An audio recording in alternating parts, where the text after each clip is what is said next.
All right, welcome back to MythVision Podcast. We are MythVision. I am talking about the 30 arguments against God's existence with Jonathan MS Pearce today. He's an author, prolific author. He's written many books. I'm going to introduce him in just a moment, but I want you all who are tuning in to understand that it is a particular God in which the arguments he's making today are against. In the last series of lives that we have done, he has been addressing this, and people are Johnny come lately to the party, and they're like, but what about that God? And it's like, we understand that you can find ways to get around this.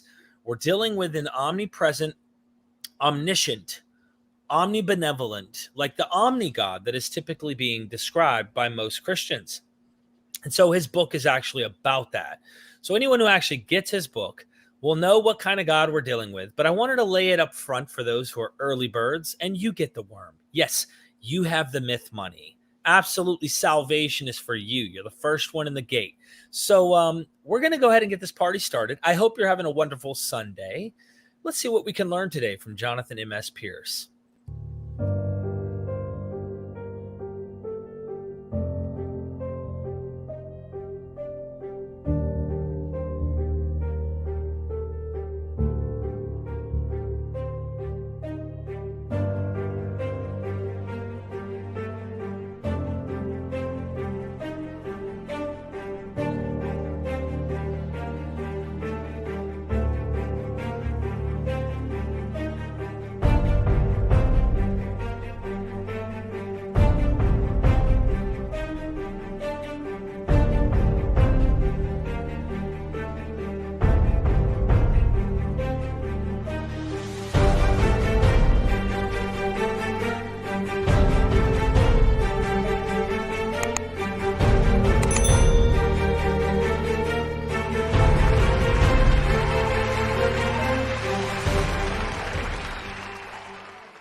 All right, now to our guest. Welcome back, Jonathan MS Pearce. How are you? I'm very well, thanks, Derek. It's great to be back. We're in the middle of a climate change-inspired heat wave in the UK, so it's a gloriously hot day, and I'm now up. I've done the relaxing in the garden and being with my family. It's now time to tackle God again. Okay, I'm all yours. Today, I'm going to try and do something a little different, but still the same. And what I'm going to do is try to allow you to go through the argument without interruptions, without taking Q&A yet. And after each argument, we will take Q&A, which means then we can get interrupted by super chats. We'll follow those to their conclusion and then to the next argument. That way, the train of thought, you might have thought something, I need to cover this, and we don't get interrupted. But first, I need to let everybody know, go subscribe to his YouTube channel. Please do. He's working very hard to bring you more content. His webcam is better today, and I'm glad we're working on that. But yeah, let's get him to 3,000 subs. Let's start working on growing those numbers. So if you're new to the channel, new to my channel, which I'm growing every day, go and check out the audience or the guests that I have, their YouTube channels. You can learn something. Even if you disagree at the end of the day, you can learn something from every guest. He also has many books. The one we're talking about today is 30 Arguments Against the Existence of God, Heaven, Hell, Satan, and Divine Design. So I highly recommend you check out the works because he is diving deep. He's engaging in counter-apologetics often and showing you why there's good reason to doubt. Also, he's at onlysky.media/Jonathan Pearce. The links are in the description, and you can go check out his blog. This is where he's writing all the time, engaging in content. Did you want to comment on any of these three before I move to my plug? On the last article I've just done, feature article for Only Sky. If you scroll down a little bit, that's actually the one after that. So that one, after that one, yeah. So the Saved and Damned of Proxima Centauri B. I'm writing a book at the moment with Dr. Aaron Adair about what the impact on different religions, theologically speaking, and psychologically, the discovery of intelligent alien life would have. And that feature article is kind of laying up some of the basics of what we're discussing in the book. So I love that article. That's a nice big feature article. Go and check that out. In fact, Derek Bennett, who you've had interactions with, a good friend of the channel, he's just done a reaction video to that feature article, which was a lot of fun. So yeah, he was fun. I really appreciate that. Yeah. Yeah, and he brought in my sideburns into his video, so you know, it's always good. Yeah, the lamb chops. Check it out. Derek Bennett's YouTube too. Yeah, and on my YouTube channel, I've just done another reaction video to William Lane Craig and his claim. In fact, we're going to be dealing exactly with one of those arguments today. Okay. So on my YouTube, my last one that just came out today is a reaction video to a debate William Lane Craig had with Ray Bradley many years ago. So yeah, check my stuff out. Thank you. Thank you, Jonathan. I appreciate that. Last of all, MythVision's been working hard. I am in the midst of a move. We have been moving stuff all day yesterday. We're done painting, and now we're on our process of trying to get to the West Coast. I've done a lot of interviews lately, and there's so many on the Patreon that are not on YouTube. You can go check that out. It's as little as $3 a month. You'll access all the videos. If you want to help out more, I believe in goodness of people. And so there's always the option to go to higher tiers if you want to have mythical salvation. You know, there's all sorts of options. You want an apotheosis? Join the Patreon. We got you. We have something for everybody, but I really, really appreciate it, because if it weren't for those who supported us, we would not be able to do this full time. It's what I do, and I'm constantly engaging. In fact, just to give you a fun fact before we get into the arguments, on Tuesday, I'm interviewing Dr. John Kloppenborg. And he is like the Q master. He's the guy who's like, I've heard countless scholars that I've interviewed on my list of academics say, this guy is a machine. You need to interview him. And we're going to be talking about his book, Christ Associations, which recently he was interviewed by Neil from Gnostic Informant. I hope to have different set of questions to dive into different material. In fact, when we're done with this live, I'm sending him those questions. So anyway, where did we leave off? I'm going to pull up your book here while you're going to be talking about where we left off.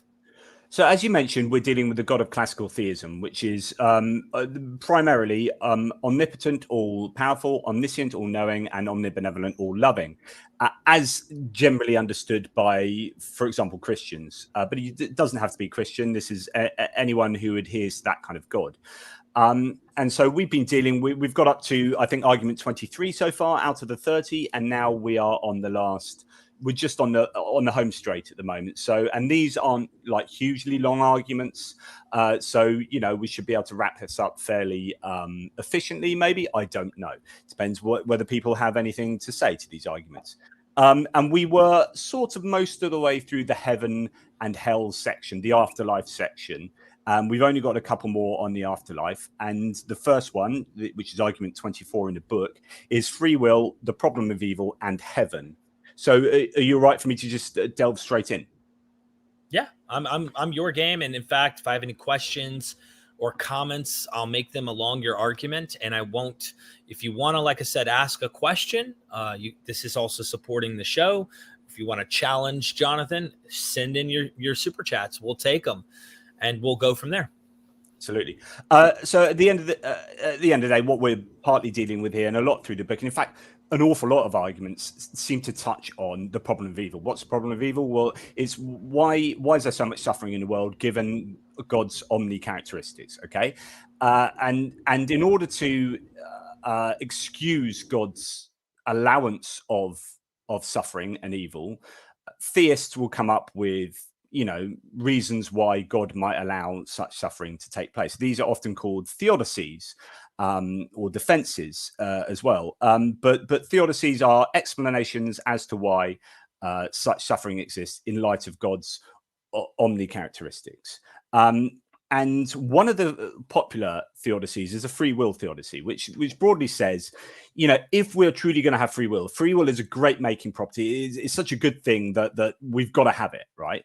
But the collateral of having free will is that we choose badly quite often, it seems. And so a lot of the suffering and evil, particularly as pertains to human suffering and evil from human reasons, okay, rather than natural evil like, you know, tsunamis and plate tectonics and all that, we're talking about genocides, murder, rape, all this kind of stuff, is explained because, you know, that is humans freely willing certain things, and these are the sometimes great things happen from things that we freely will, but quite often terrible things happen.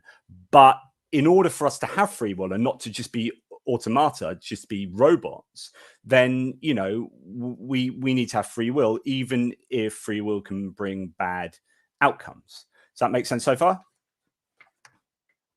Cool. You're on mute, but I take your yes. I did that just to make sure the audio is good. Yep. Yeah, absolutely. So the idea here is that, okay, theists often use a free will theodicy, which means, you know, you can't have free will and not have suffering. Okay. So then the argument is, well, what about heaven, right?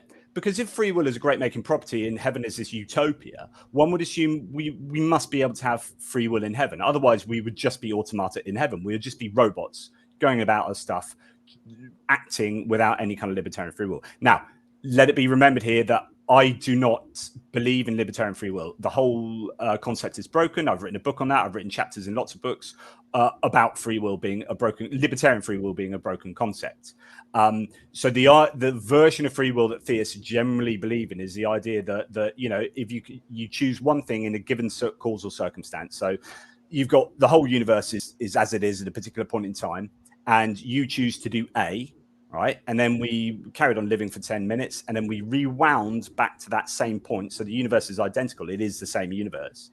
But the libertarian free willer would say, well, I could have chosen B or not A in that situation. So the idea is that in any given situation, an agent can choose A and not A.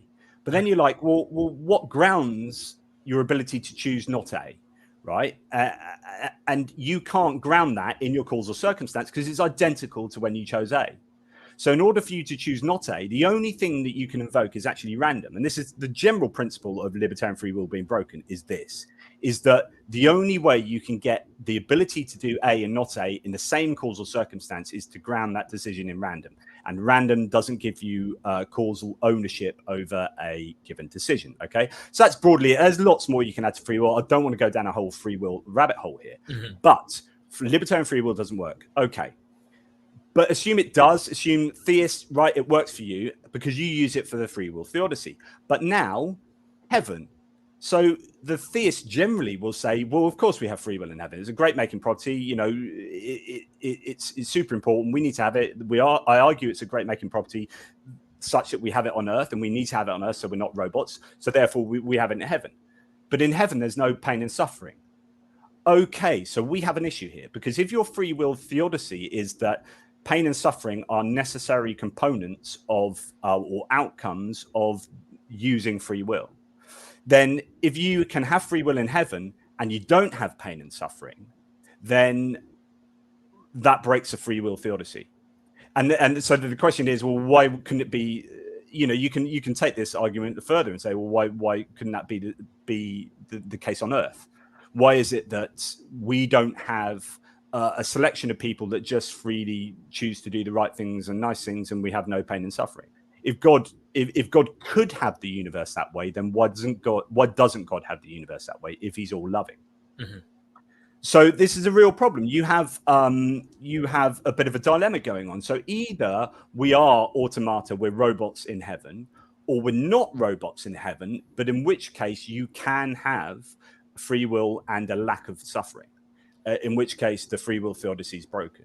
And right. This argument presents quite a few problems, and I've never really seen a decent argument to refute it. You know, I've been like tempted to say, but I had already seen ahead. Like I'd already thought, based on what you just argued, why not heaven now? And then I was like, oh, that's your next point. But I didn't want to get into that yet. But that's exactly, like, I couldn't help but think that, like, if heaven is this place where there is no evil and everything is perfectly good, whatever that means, based on the idea, if you visualize it or if you hope that it's that, if that is the case, why couldn't it just be that way here? Or why didn't God just make it that way? That was my automatic assumption. But yeah. And that's a whole next argument, which we'll come on to. But there is this idea that there is no logical necessity that connects exists a freely willed decision and suffering and evil. All it is, it's just contingently, it's just very probable, it seems, that if we have free will, then we're likely to choose badly eventually. But it's not a logical necessity. So you could envisage, however improbable it might be, and remember, you've got all the possible worlds, or an infinite amount of possible worlds that God could choose from, and he could create in such a way that it is not inconceivable. In other words, we can conceive a world in which all human beings just happen to freely choose. So we're not impinging on their free will, but they just happen to freely choose well. And so there would be no suffering and pain that came from the outcome of freely willed decisions being poor. So the free will theodicy is pretty shaky anyway, because there is not a logical necessity of free will. But also, the way I conclude this argument is, so there are two issues here. First, it is not necessary that free will causes pain and suffering, only probable, and thus God does not have to create a world in which suffering does take place as a result of human free will. Second, this is either evidenced in heaven, free will does exist because it must do so unless we are to be robotic automata in heaven, and yet there is no suffering, or free will does not exist in heaven, in which case we are just heavenly automata. So therein lies the dilemma, and what the Christian must say, or the theist must say to this is, yep, okay, I'll bite the bullet. There is no free will in heaven, or they bite the bullet and say the free will theodicy is broken, or but you've got to bite a bullet somewhere. Especially and a very quick argument. Did we lose you? Let's see. He may have been raptured, everybody. Not because he's a believer, but because he's a good person. So it wasn't about belief and faith in that respect. It's the deeds in which Jonathan Pearce has done. Let's see. We may have lost him. Bear with me for a second here. This happens. Buffering. I see everybody. Melody and the Joy in the chat. Good to see you here. James, good to see you here. Carlos, seems like you're upset about something. Good to see you here. And others who totally disagree. I'm going to get your super chats, but I think it's probably good to get them with him on. So, yeah, we tested this before he came on. And he was like, am I lagging? And he wasn't lagging. This just spontaneously happened, which means it must have been a miracle. Yeah, I hope this doesn't continue to happen. I don't know what will happen. Yeah, no. That we tested the connection out earlier. It's fine, and now sod's law. You were in the middle of a sentence, and then you were raptured by God. How was it? Did you see anything? Did he take you to the third heaven? No, unfortunately, it turns out there's just nothing out there.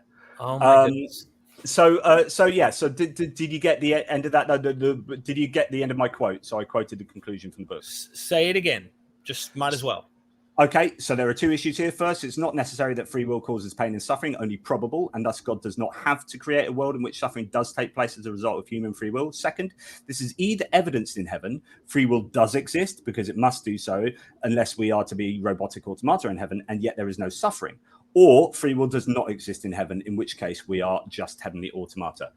And you got to bite the bullet somewhere. So the theist who believes in OmniGod and free will and heaven has to bite the bullet somewhere. I would deny libertarian free will, so this isn't really a problem. Libertarian free will doesn't make sense to me, but I think in denying that, we've talked about this in previous episodes, but if you deny libertarian free will, basically you're denying heaven and hell anyway, because they make no sense in judging someone for fulfilling what they're going to do in the situation they're in at any given point in time. So, libertarian free will completely destroys, in my opinion, most ideas of God, unless you're a Calvinist. It destroys the ideas of heaven and hell. But if you're going to hold on to libertarian free will and use it as a free will theodicy, you've got problems.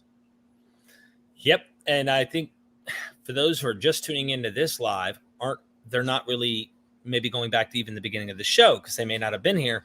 We're dealing with a God who's all loving, all powerful, everywhere, omnipresent. So the OmniGod, when he's making this argument, something's going to have to give I mean, at some point, somewhere, something, he doesn't know everything, or he doesn't, he's not all knowing, right? So, or he's not everywhere, or isn't all loving, right? That's something that I, as a Calvinist, had to swallow.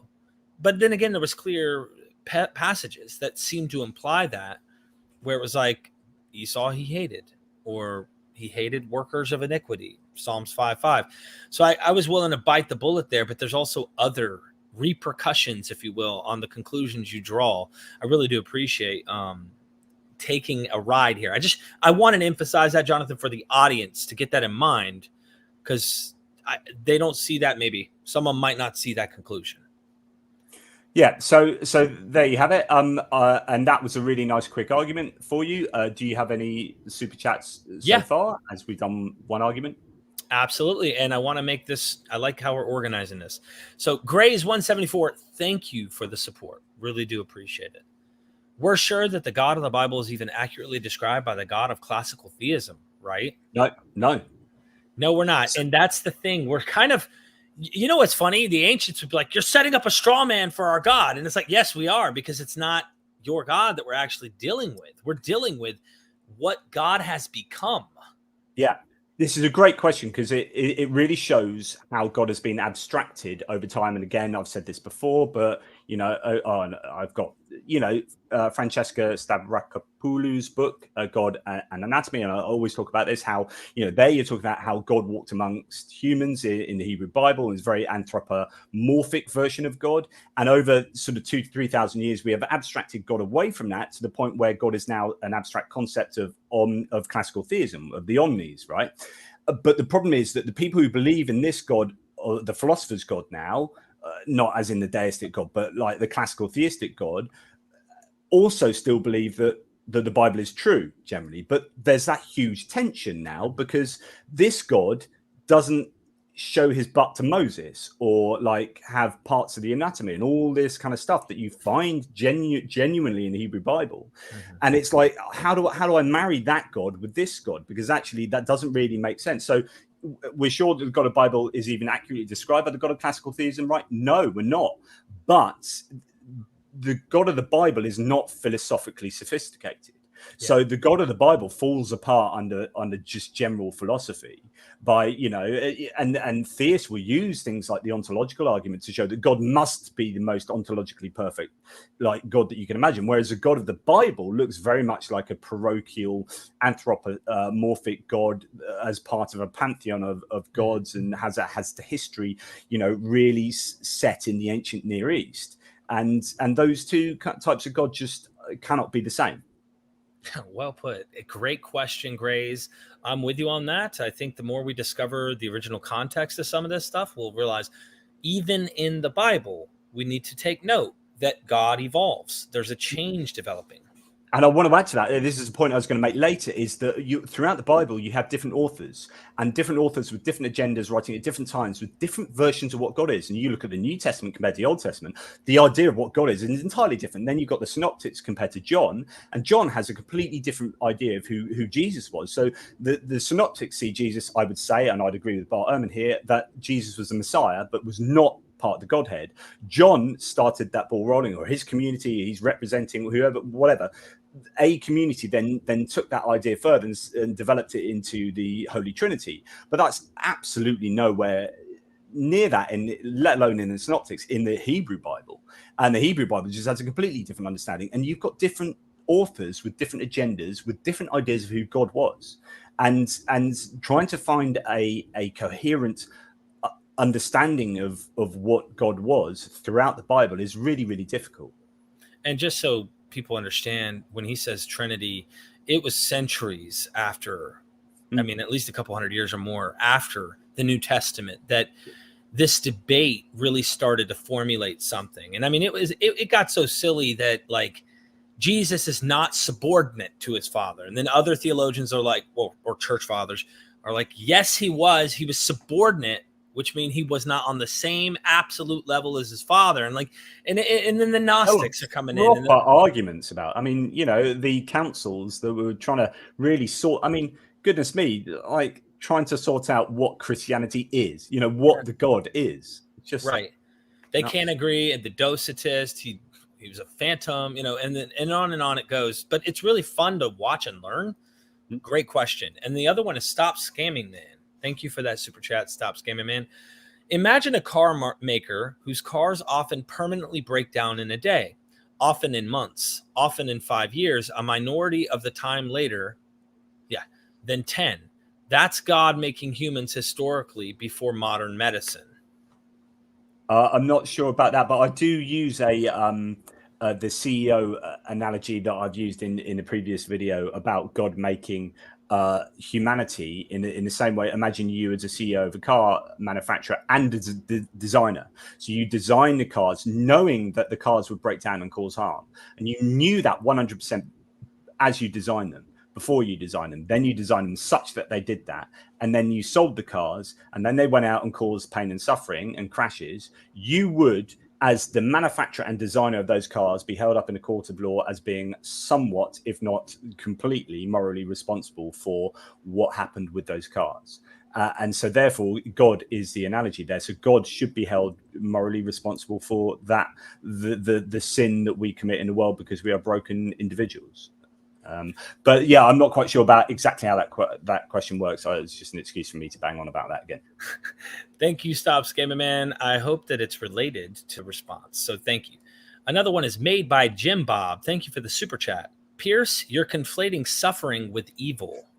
In a sense, I am. I mean, what I'm saying is suffering. Actually, you call it the problem of evil, and often suffering is used in that argument as synonymous with evil. If you are going to say, because we talk about like the tsunami in 2004, 230,000 people dying and all that suffering that took place. I mean, that's what we're talking about. So if no one's suffering, right, there is no evil. Suffering, if no one suffers at all, like if this is the idea of consequentialism. This is where we could get into some long grass of philosophy here, where you can talk about if there was genuinely no negative consequences to anything you did, then could there be moral wrong at all? So if I stole off you, if we all stole off each other, but there was genuinely, this is almost like a thought experiment, it doesn't quite make sense, but if there was genuinely no negative consequences to stealing, then would stealing be bad? This is like what makes things bad. Things are made bad if there is suffering generally or harm to people. And if there is no harm to people, then generally things aren't bad. It's how we evaluate moral actions. Now, this speaks to sort of consequentialism a lot.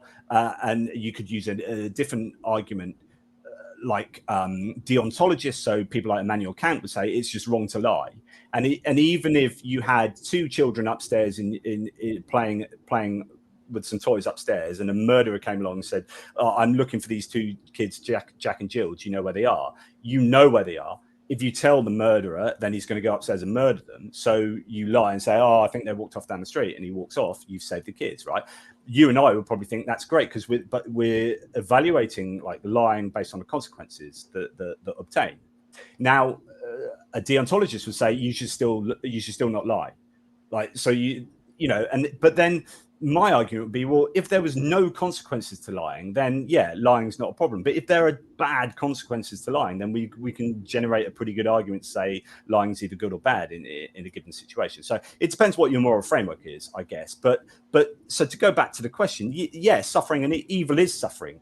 Evil is like suffering that is either designed, intended, or not stopped when it could be. So, for example, pushing someone into a river who can't swim is evil, right? Because they are going to suffer and drown, right?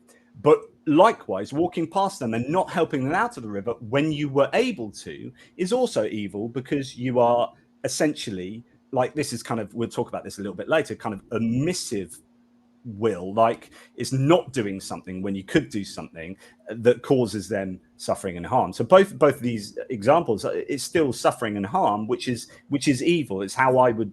So yes, I would admit I am conflating them here, and I unapologetically so. It does get kind of weird in the New Testament with the kind of suffering and martyrdom type concepts. That's where it gets really like they look at suffering as a good thing. But why? So the question, yeah, exactly. And I didn't mean to say this. So why is suffering good? That's a great question. I mean, if you're obviously their Christ suffered, so they're mimicking and modeling themselves on this. What's weird, just bringing it up, maybe this, you tell me what you think of this, but Paul acts like the suffering in Christ wasn't enough. In fact, for those who think that the death on the cross was just enough in their theology, Paul talks about he's filling up the suffering that was lacking in Christ. He says it in his letters. So he, like, I don't know what is meant by his stigmata. He shows the scars. He's suffering. He brags about how much he's in pain and the synagogues who whipped him and all this stuff. And like, he's proud to die like that, or to be in this kind of state. And you see this happen for heaven, right? You see this idea for a lot of, I wonder if it's like this idea that I'm going to be seated higher up with Christ if I suffer along with him.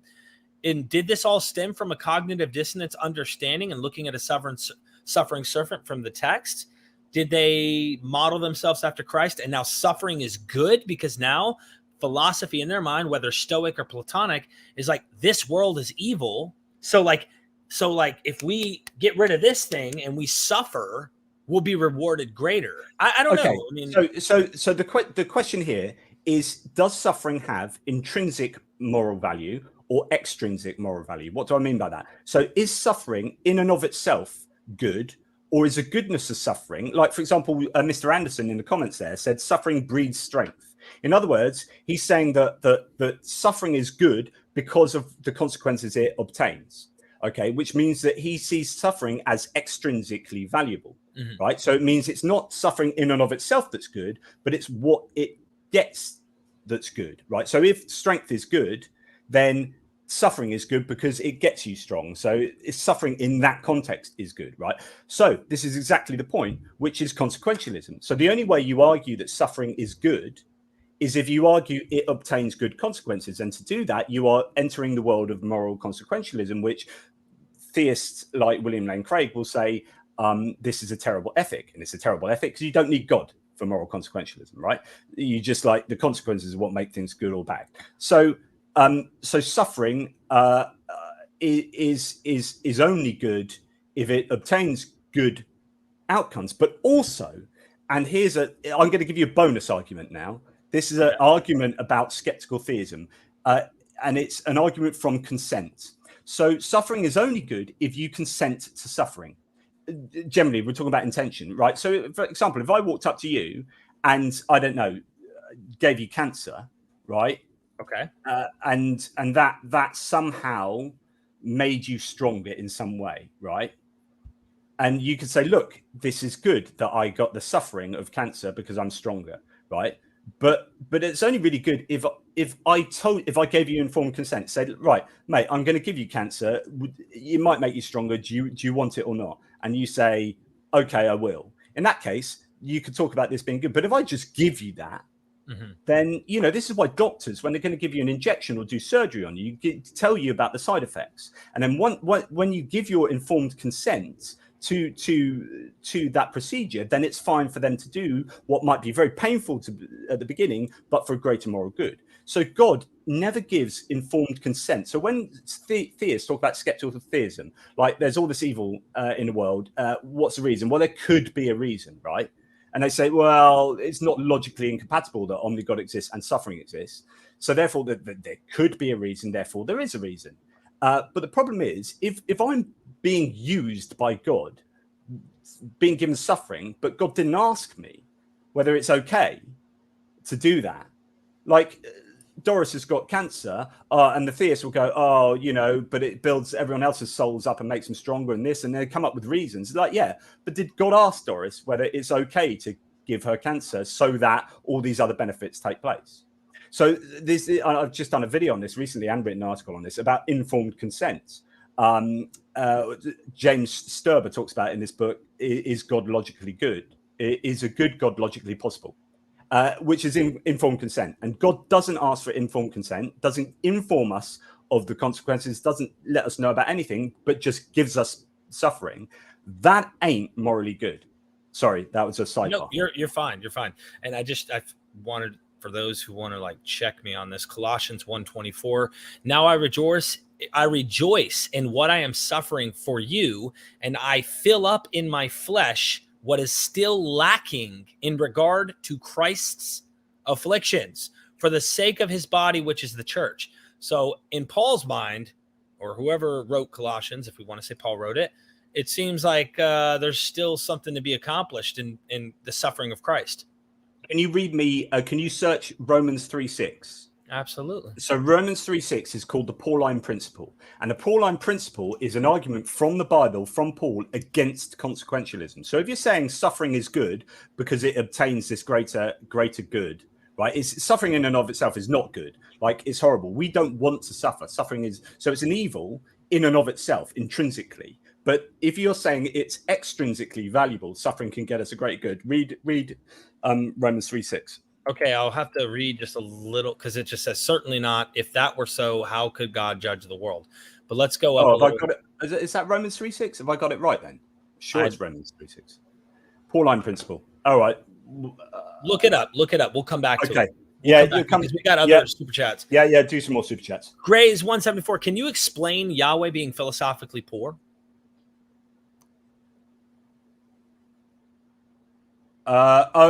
So as in you could there are any of the arguments about God's bizarre actions in the Old Testament would be arguments that God is philosophically poor, as in God is not omnibenevolent, omniscient. In fact, if you stall that, that's actually one of the arguments we're coming to, which is but what you have to do is you have to say that Yahweh exists, but he's not omniscient, or he's not omnipotent, or he's not omnibenevolent, or all three.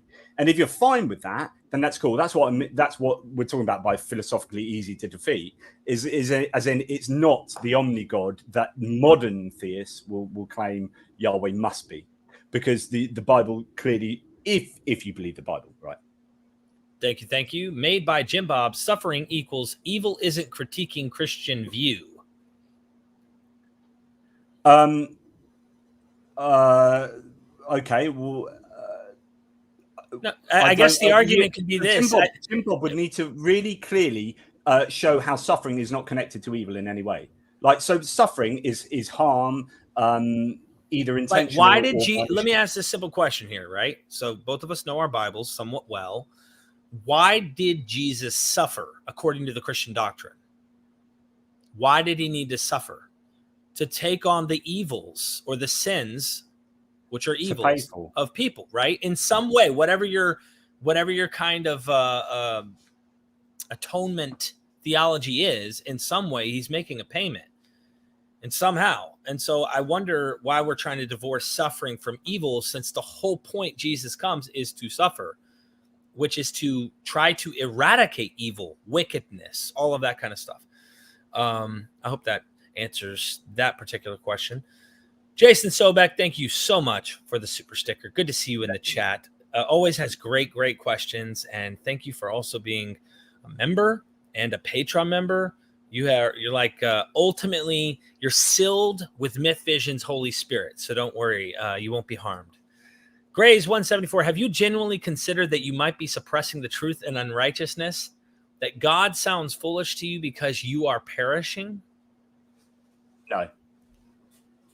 Have you ever? I mean, you get that, I'm sure, a lot, though, right? You get those kind of. I mean, so it's really similar to like, you're rejecting God, or you're angry with God, or this or that, and it's like, no, like God makes no sense to me on any plane. And the longer I do this kind of stuff, the more sure I am. And it's not.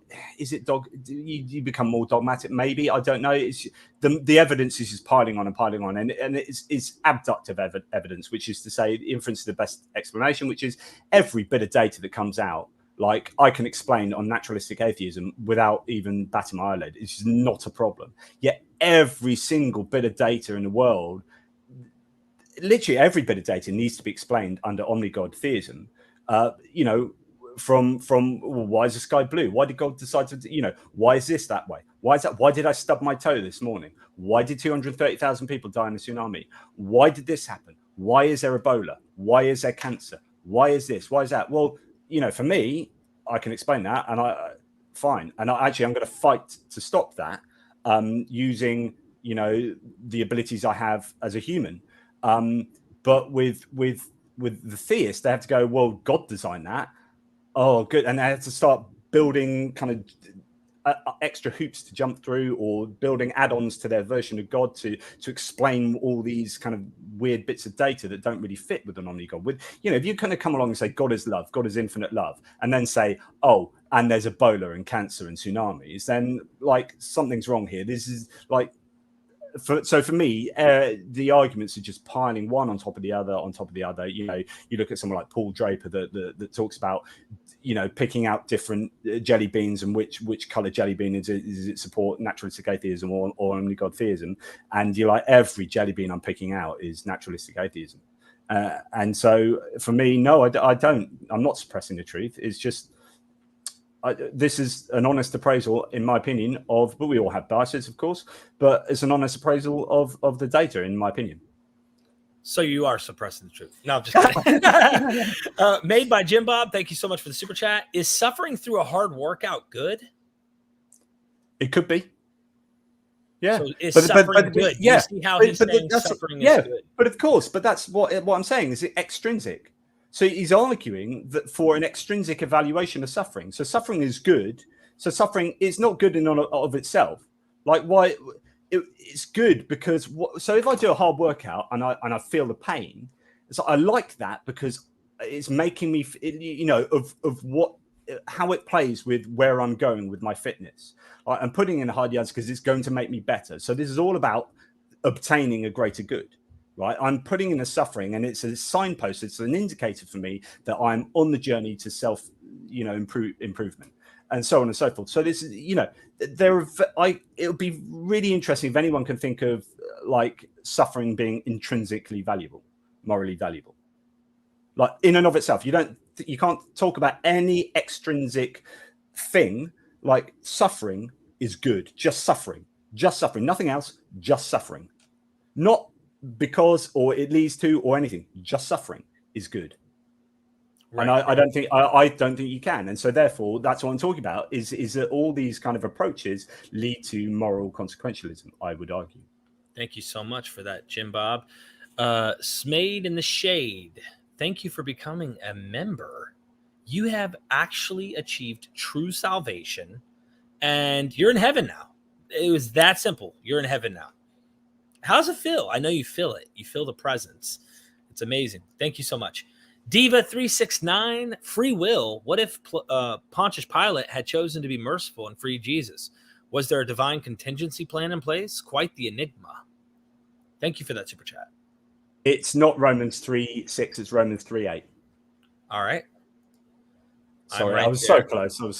I'll just say it. Why not say, as some slanderously say, or you said 3:8, right? Yeah. Why not say, as some slanderously claim, that we say, let us do evil that good may result. Their condemnation is just. So he's condemning doing evil for a greater good, which is really interesting. So that Pauline principle is like Paul basically saying moral consequentialism is bad, and yet that's what every theodicy is, and that's what every, you know, it's like Christians, for example, absolutely detest moral consequentialism and then use it all the time. Not only in their daily lives, but while, you know, why did God, you know, kill everyone in the flood? It's for a greater good. Oh, right. So it's all right to kill people for a greater good. Oh, yeah. But Paul just said you shouldn't. Okay. We've got a problem. As long as it's God. Remember now, in Paul's mind, when you read that, the way I understood it is like God can do anything he wants. So this gets into that whole like Euthyphro argument of like, no, it's closer to divine command theory, which is connected to that, which is but it's so the defense that someone like William Lane Craig would say about God being a moral consequentialist is he's up against a wall, William Lane Craig. So he's like, oh dear, it appears that God is a moral consequentialist by looking at every instance of God doing anything moral in the Bible. How do I get away from this? So Craig's sidestep is, and he has to do this to maintain God's moral perfection, is that God isn't a moral agent. So that's what he argues. So he says God just has no moral obligations to himself or to anyone else. He's supreme. But then it's like, well, that means God can basically murder and get away with it. And but then you're also saying God is love and God is all these. So it's really confused mess. And I've written about this before. I won't go down that rabbit hole, but it's in. I've written about how one of my chapters in Why I Am Atheist and Not a Theist is God is a consequentialist, and the next chapter is dealing with William Lane Craig's counter to that argument. Just to address this one, free will. What if Pontius Pilate had chosen to be merciful and free Jesus? Was there a divine contingency plan in place? Quite the enigma. Well, so it's very interesting when you talk about. Yeah, I mean, you have all sorts of problems with God's foreknowledge. How can God know everything's going to come to pass and yet there still be free will? And this is a classic divine foreknowledge versus free will argument that, again, hugely complex argument. I would say that divine foreknowledge does invalidate free will. Someone like William Lane Craig, for example, again, would say it doesn't. I think he's wrong, but that's a whole other video. What if he had chosen to be merciful and free Jesus? Well, God would have hardened his heart like he did with Pharaoh, I guess. You know, the old classic of all the Egyptian firstborn children dying, every single one, as it says very clearly in Exodus, they all die, all the children, because God hardened Pharaoh's heart just in case, you know, Pharaoh was going to say, yes, you can go free. He hardened his heart and said no, so there's no option there. And I bet that's what would have happened. God would have gone, oh, it's looking like he's going to say yes. He's going to let him free, and it, you know, switch it and change it. I don't know. That's it is an enigma, perhaps. Yeah, and we'll talk a little bit about some of these issues a little bit later to do the free will again in one of the following arguments.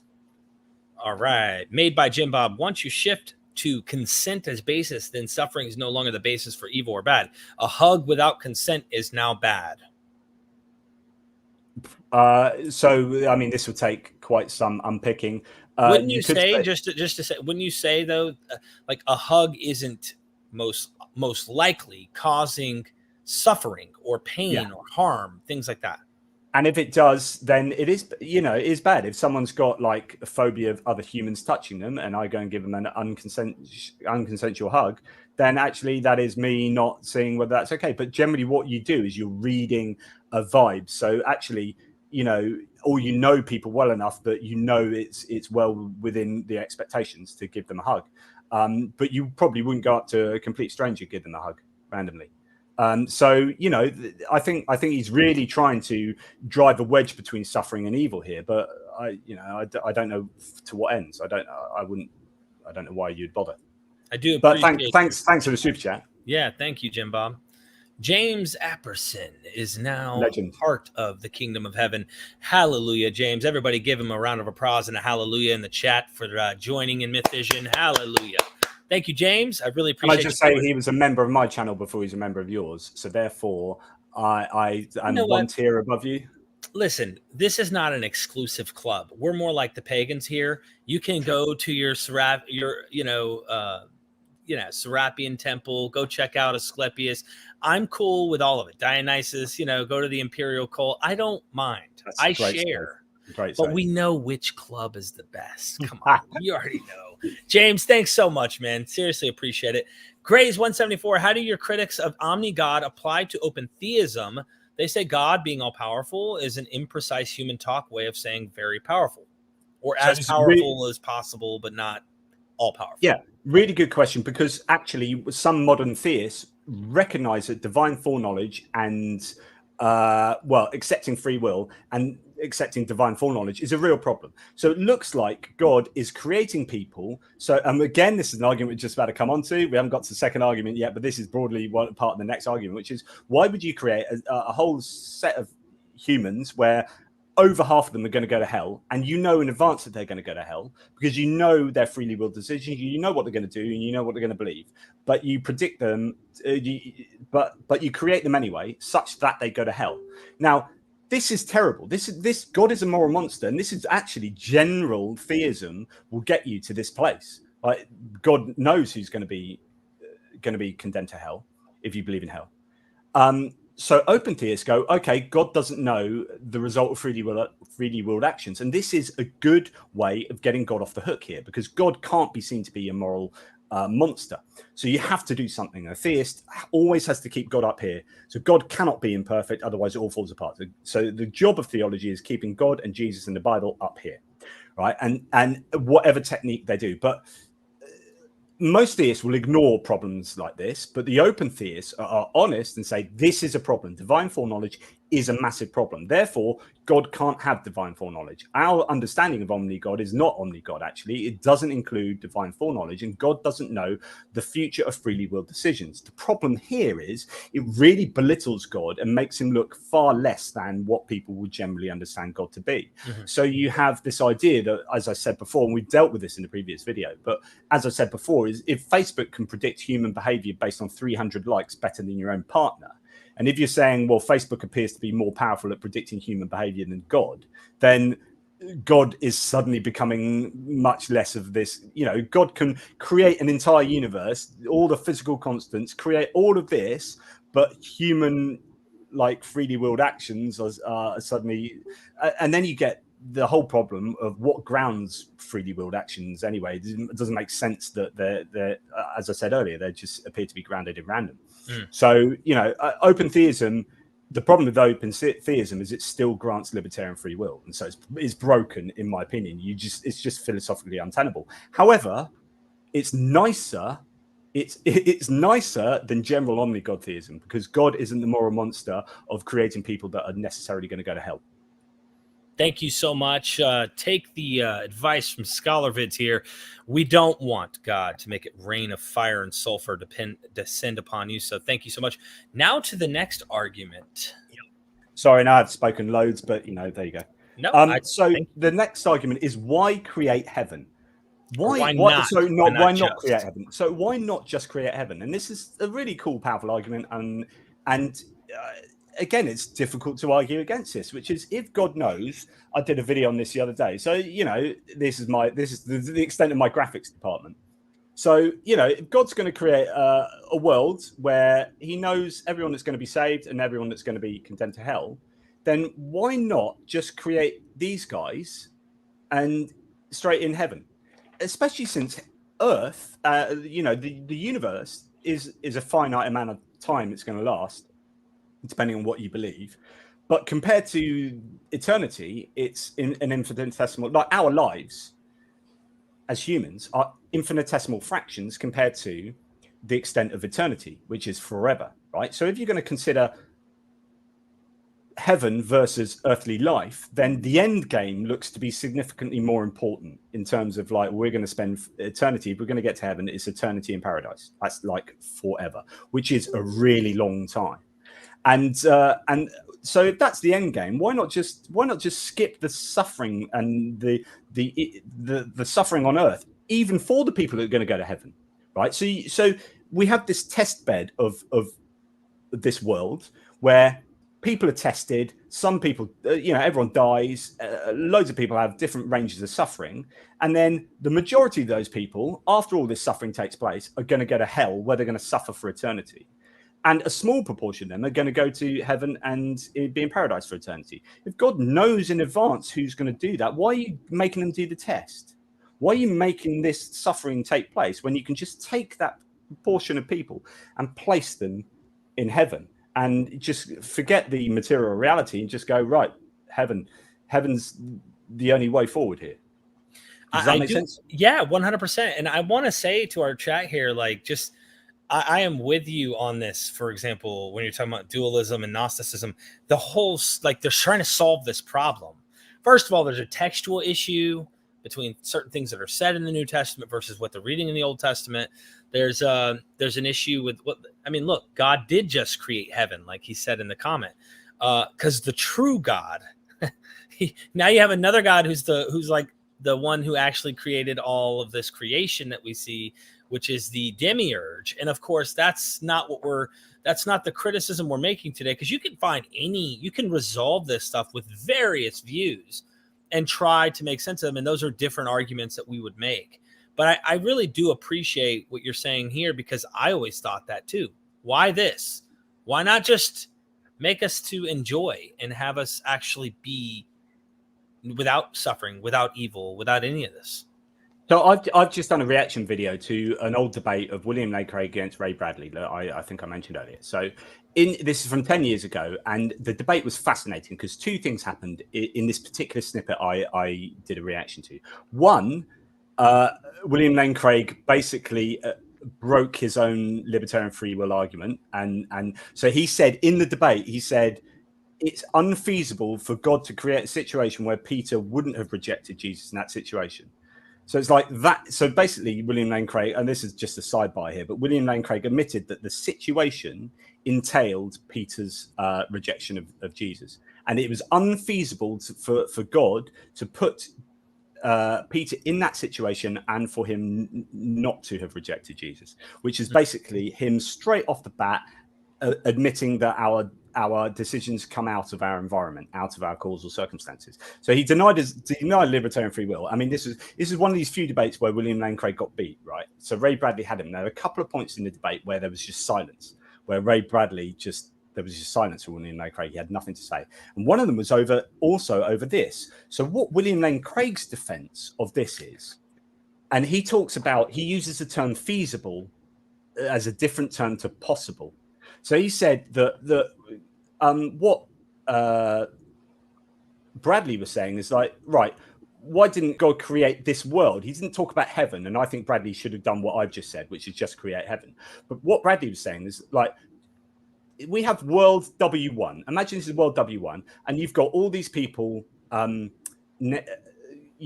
freely accepting God, and all these people freely rejecting God. So just create W1, but with these people.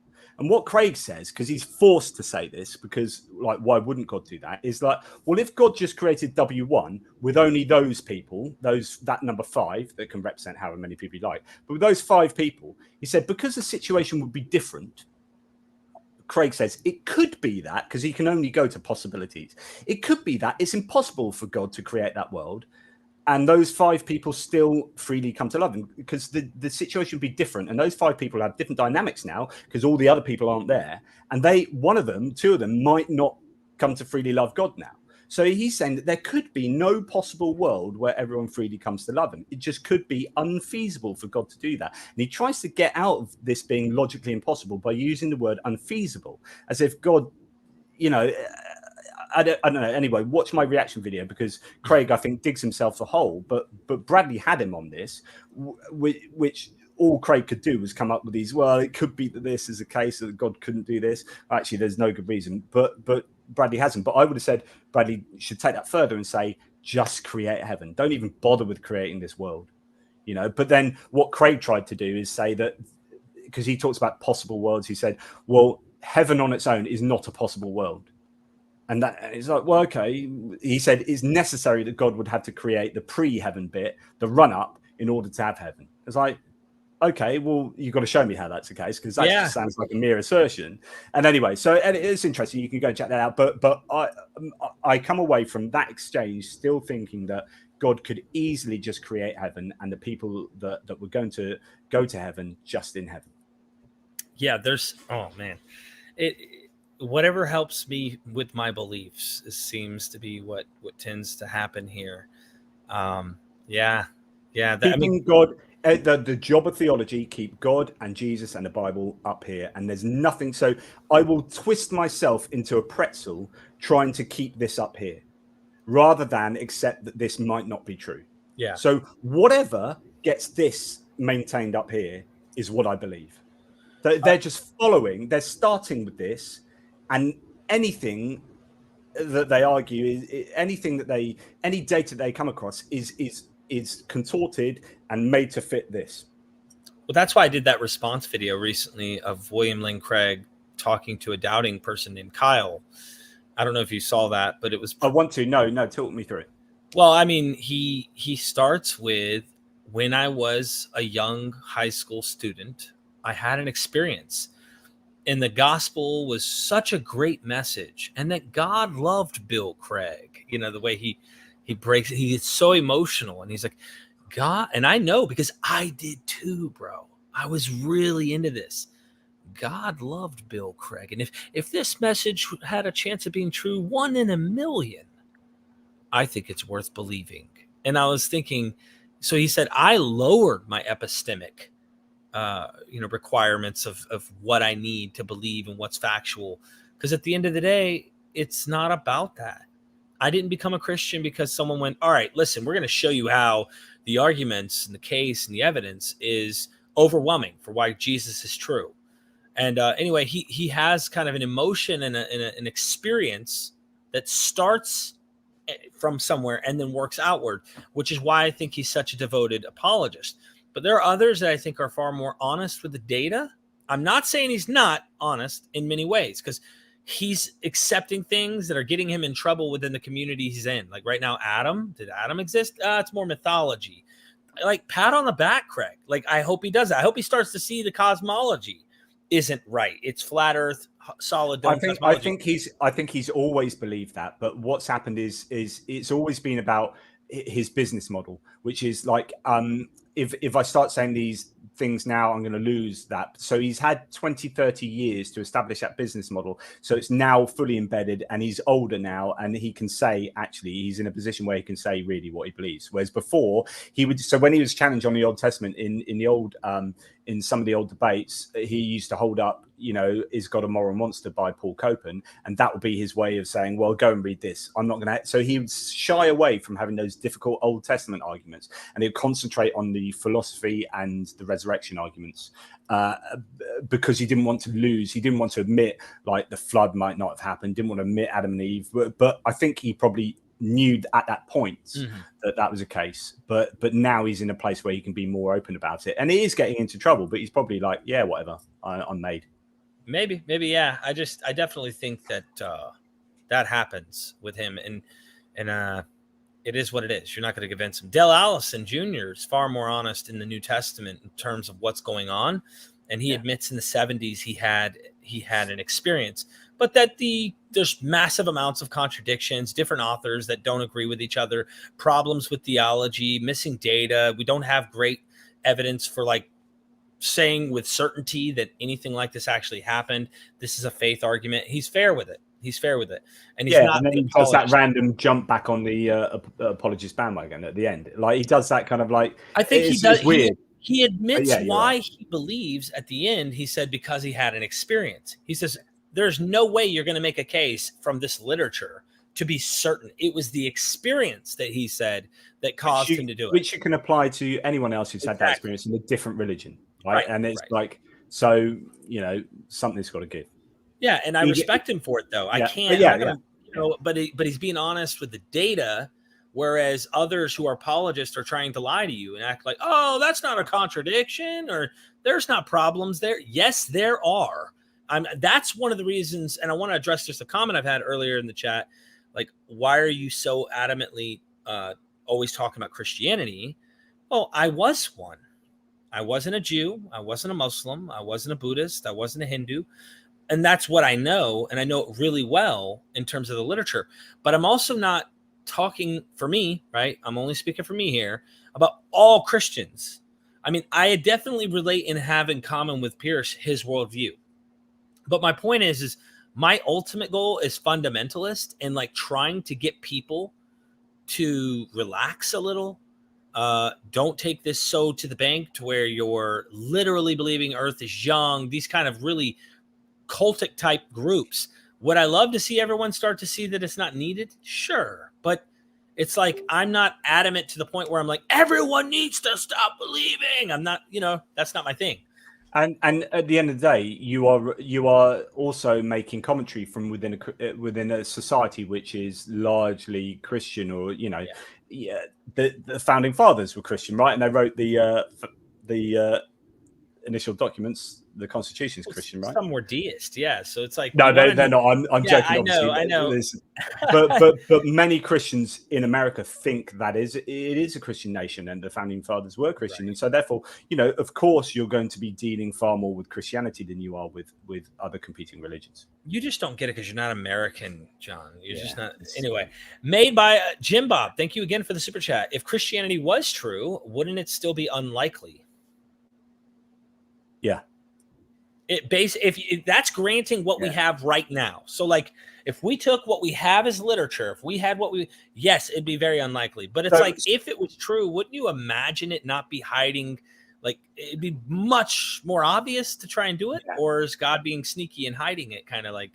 Yeah, so we talked about the resurrection, my resurrection book. We've done a whole series on that, and in that book, I basically say that's even if it's true, Christians should and skeptics are still justified in believing it to be not true, because the claims don't stand up to scrutiny and to evaluation of probabilities. If Christianity is true, I think if Christianity is true, it hasn't changed a single thing I've ever said. Mm-hmm. Everything I've said is still exactly as correct or relevant or accurate or whatever. But that very tiny percentage chance that Christianity is true, that non-zero percentage chance it happens, it is that. Who knew? But it's still incredibly unlikely, and you're not rationally justified in believing it. Thank you so much. Constellation Pegasus, thank you for the massive super chat. I really appreciate it. I'm waiting for someone to explain where in the Bible an event happened to damage the universe. You think a damaged universe would be worth mentioning that will eventually kill mankind unless we can leave, which evidently is a possibility? Where is it? Yeah, I mean, the idea, goodness me. So this goes back to, and it's something actually you mentioned in the previous comment. I forgot what I was going to say to it, but this is a lot to do with abductive arguments, which is inference is the best explanation. You've got atheistic naturalism and OmniGod theism. So not only is it what is all the data better explained by, but what do these two hypotheses better predict, right? So when you talk about the universe, about the heat death of the universe, I don't know whether this is exactly what Constellation Pegasus is talking about, but if you're talking about the heat death of the universe and black holes and plate tectonics and all the terrible ways that you can die and all the ways you can not exist, and then say God is love, what if you knew that God is love, and then you thought, okay, God is love, what sort of universe would we predict given that God is love? This is not the sort of universe you predict. Yet, if you started with naturalistic atheism, then I'd quite happily predict a universe like this, which is a universe where quite often shit happens and we've got to deal with it. And things aren't, all loving. Things just aren't all loving. When you have animals fighting for resources against other animals, when you've got animals eating other animals merely to survive, this is nature is red in tooth and claw, but it doesn't need to be like that's. You can't explain that particularly easily on OmniGod theism, but on naturalistic atheism, there's not a problem. So, just like this, it goes back to every single data point supports, in my opinion, naturalistic atheism. Thank you, Constellation. I don't know if that particularly answers that statement, but I'm convinced Jonathan MS Pearce is Celsus reincarnated.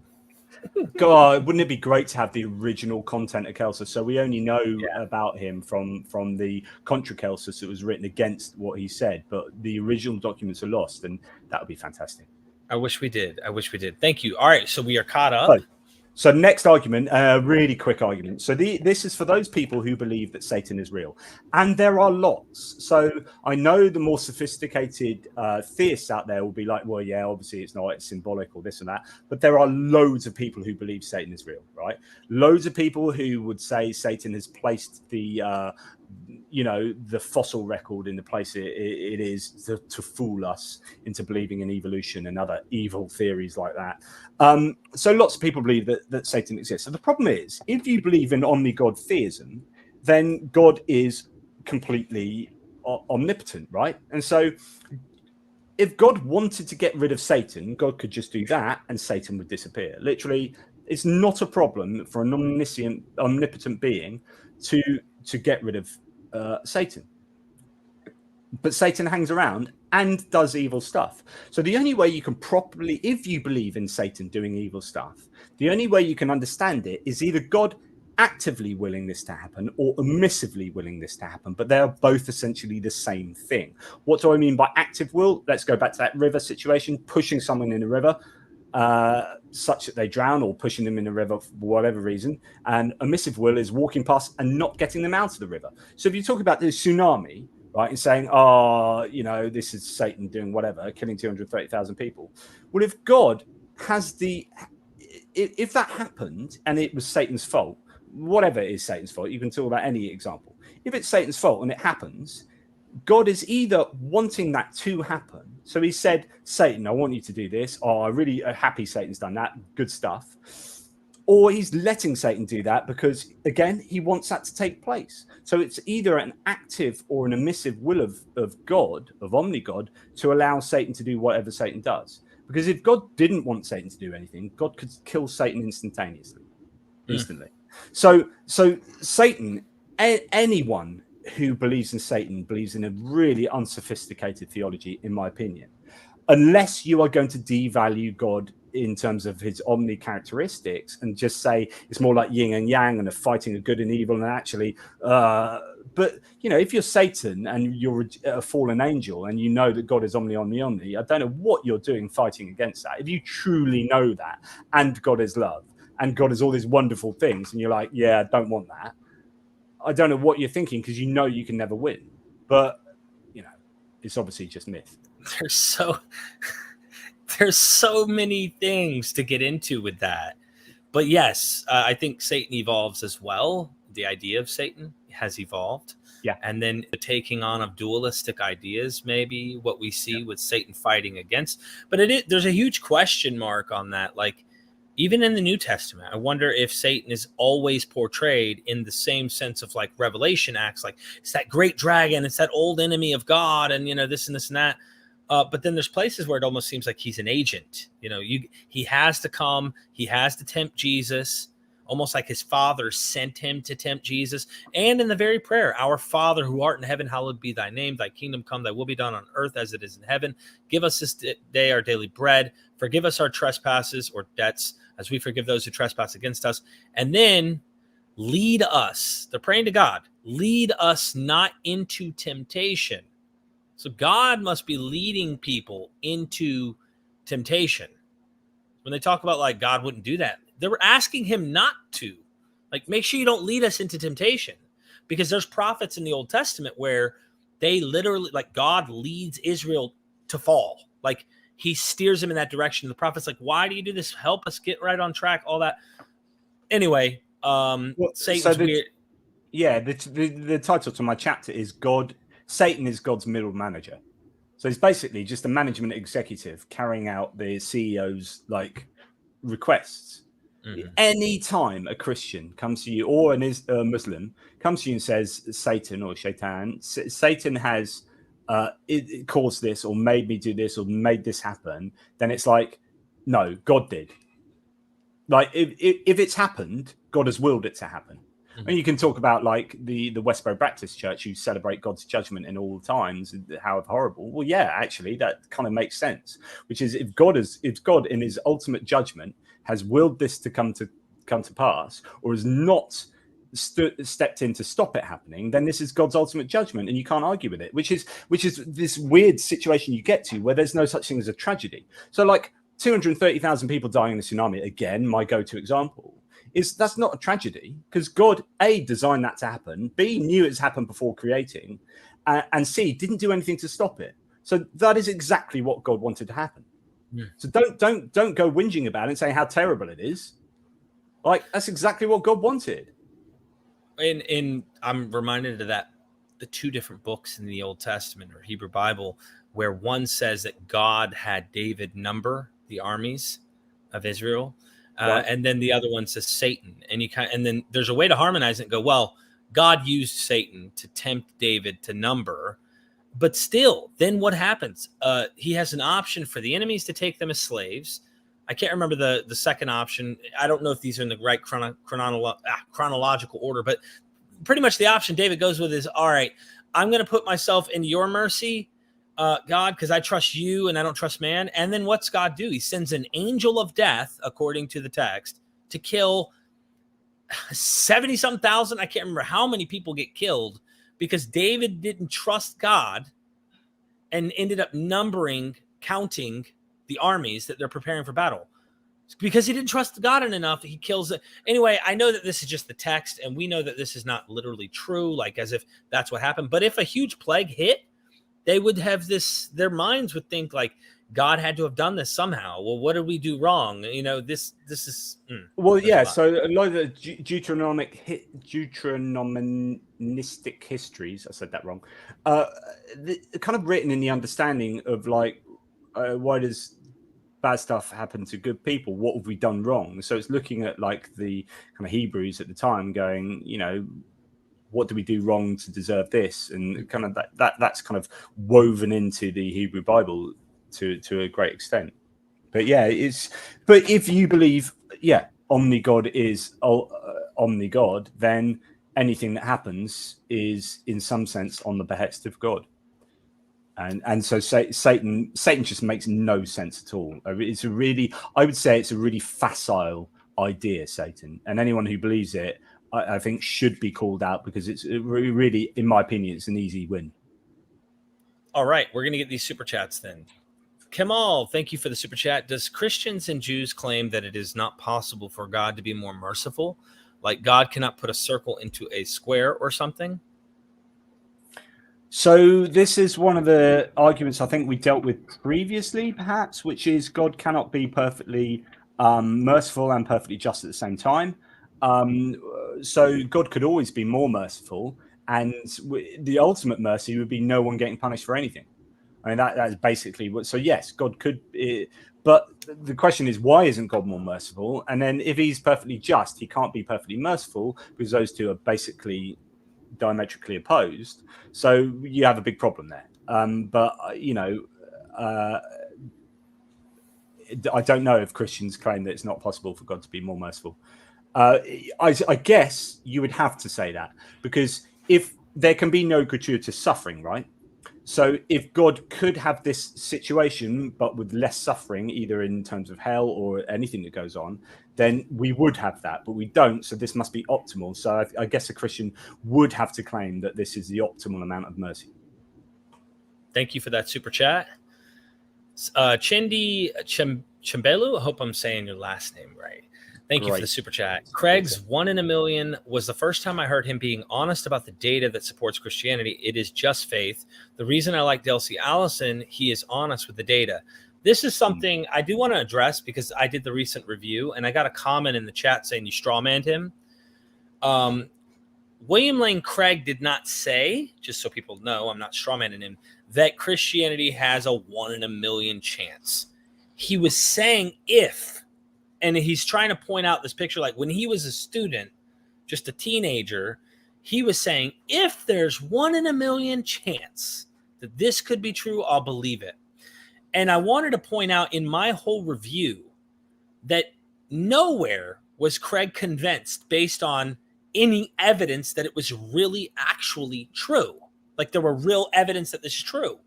He was convinced based on what we call the gospel, the good news, because he bought into what I call the disease. And the disease is you're a wretched sinner who deserves to be punished and you're going to go to hell. But we have a way in which you can be saved from the sin that you have, that guilt that you have. And I wonder if he was raised within like a Christian environment. I mean, most people in America know about it, but that was my point. And then he has spent, ever since that experience in high school, his entire life finding ways to try and prove his religious worldview true. And so people go, you straw man him. He doesn't think that Christianity has 1 in a million chance.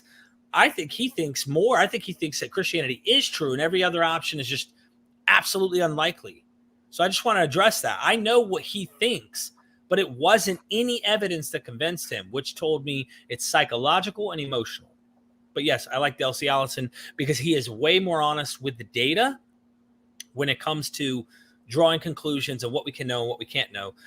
He's not an apologist, whereas William Lane Craig is literally trying to take all of these puzzle pieces and give you a glued together image and say, this is the package. He's doing apologetics, and I think that most apologetics is dishonest.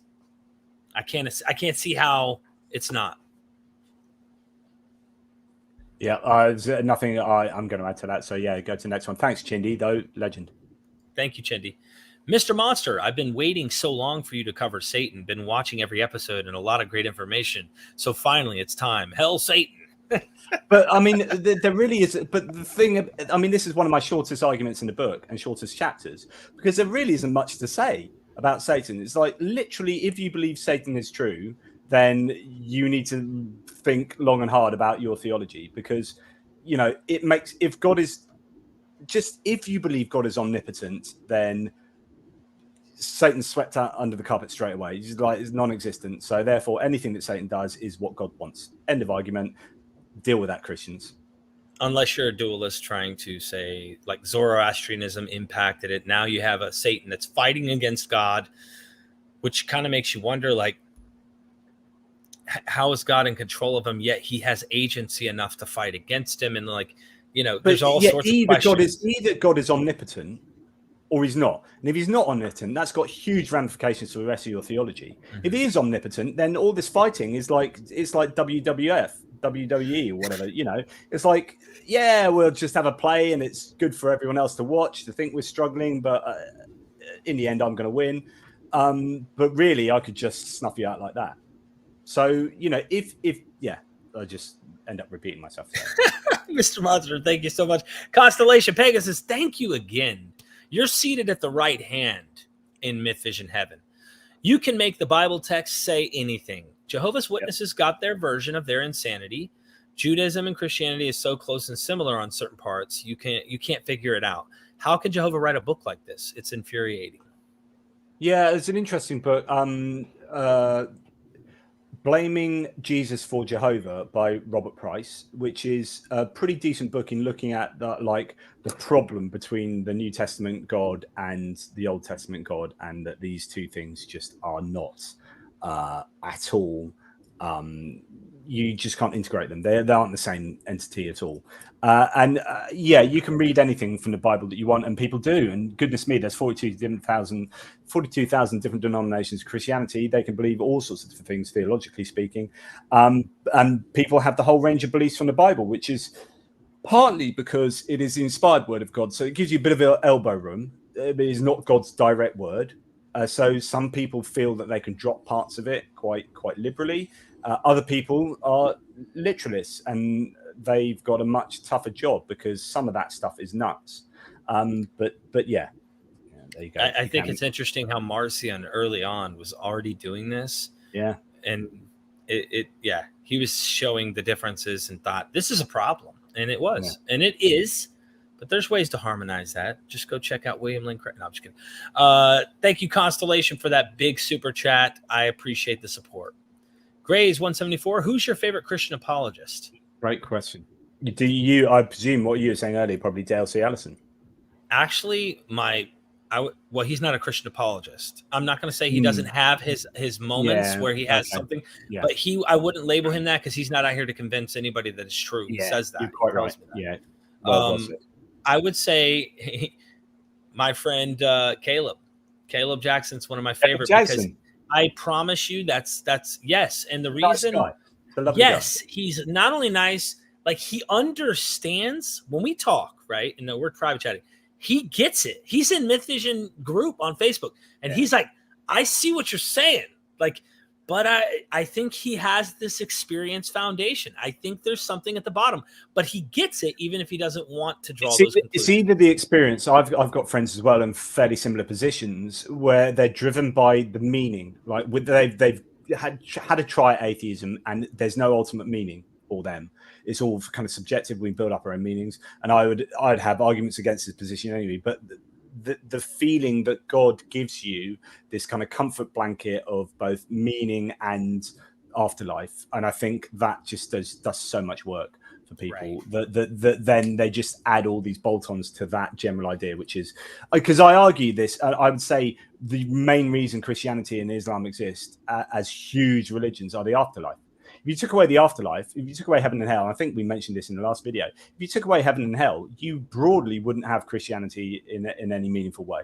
Like if you just had, if it was all about the atonement and all these kind of things, but it just ended there, like I don't think, I think it would be as small as Judaism is as a religion. We think of the three great monotheisms, but Judaism is tiny in numerical terms compared to Christianity and Islam. And part of the reason is because it's got a very sort of complex or arguable, no one really agrees on the messianic age and all this and what happens at the end, and the very clear idea of afterlife. Whereas Christianity and Islam, it's like you're going to hell or you're going to heaven, job done. And then that people like that. It's like you're either good or bad, and if I'm good, I'm going to go to heaven. Brilliant.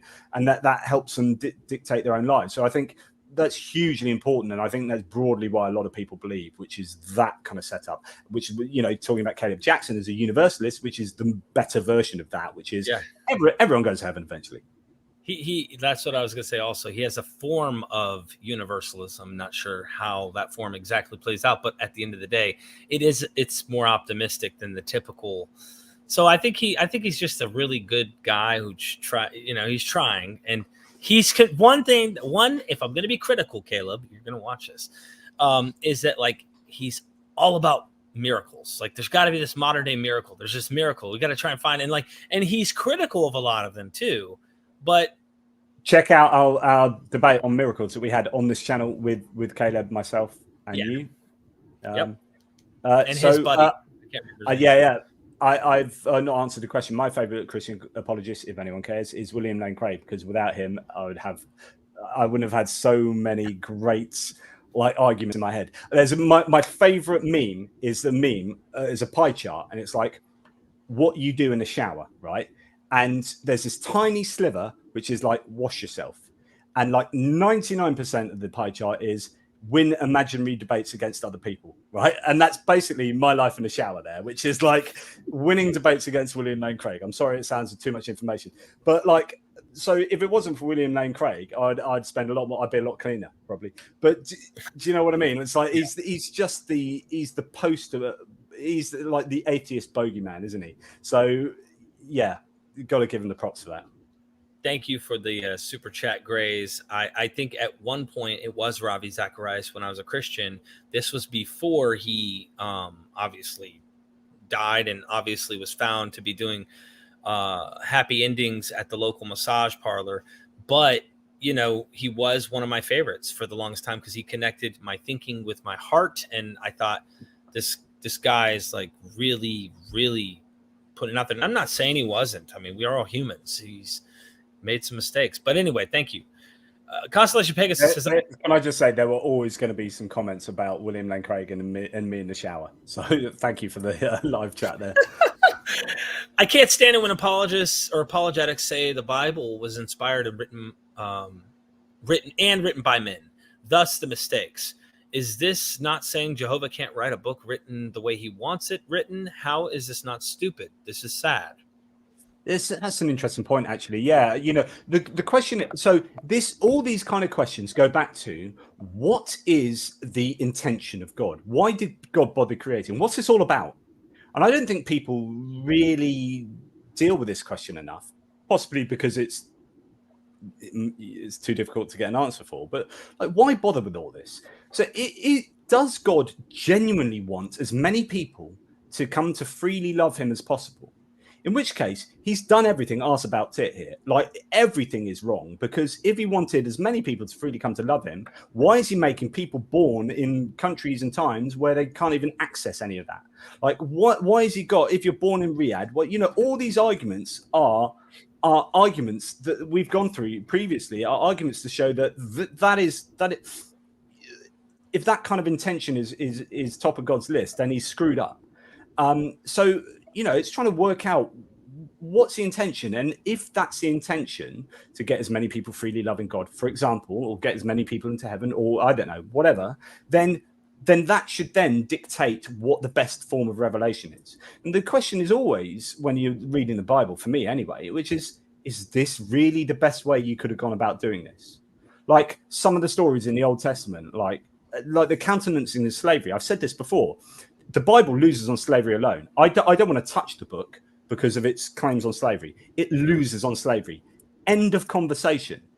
Right? There is nothing the Bible can do now to redeem itself. I'm doing a a series on my own channel looking into the book by Hector Abelos called Slavery, Abolitionism, and the Ethics of Biblical Scholarship, and what biblical scholars do to try and get around the issue of slavery in the Bible. It's a massive problem, right? It's terrible. It loses that. Why, if God's intention was to get to as many people to freely love him as possible, why would he create a book that he knew would be used for 1,900 of the last 2,000 years to justify slavery? It's just insane. So, like, just on slavery, I didn't need to write this book because the Bible and the biblical God, if that's your OmniGod, the biblical God, fails. It fails on slavery. End of. Let's talk about another God. Thank you so much. Sorry, that was a rant. No, I get it. I get it. Hey, I'm here. Gray is 174. Team James White or Team William Lane Craig? Craig. If I had to pick, I'd say Craig. I'd like to go. At the end of all my interview videos, I ask my people I interview who would they take down a bunker. There's a zombie apocalypse. Who would they take down a bunker for a month to hang out with for a month? William Lane Craig would be one of my people I'd take down there because I'd want a good month. I mean, we could have a few showers and then we can start. We can there's a lot of conversation to be had there.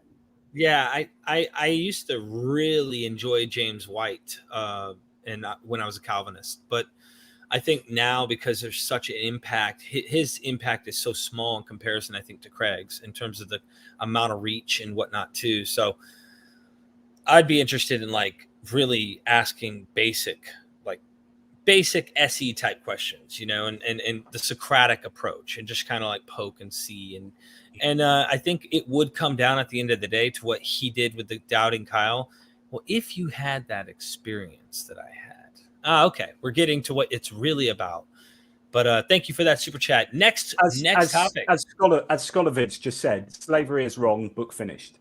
Really, right. It's that simple. Absolutely. Right. So one of the final ones, I think, on heaven and hell, which is infinite punishment for finite crimes. I've been waiting for this one too, because, yeah. How does it make sense? So, I don't get it. So everybody can see it. It makes no sense to me. So, we're doing free will. I deny libertarian free will. Therefore, hell doesn't make sense anyway, nor does heaven.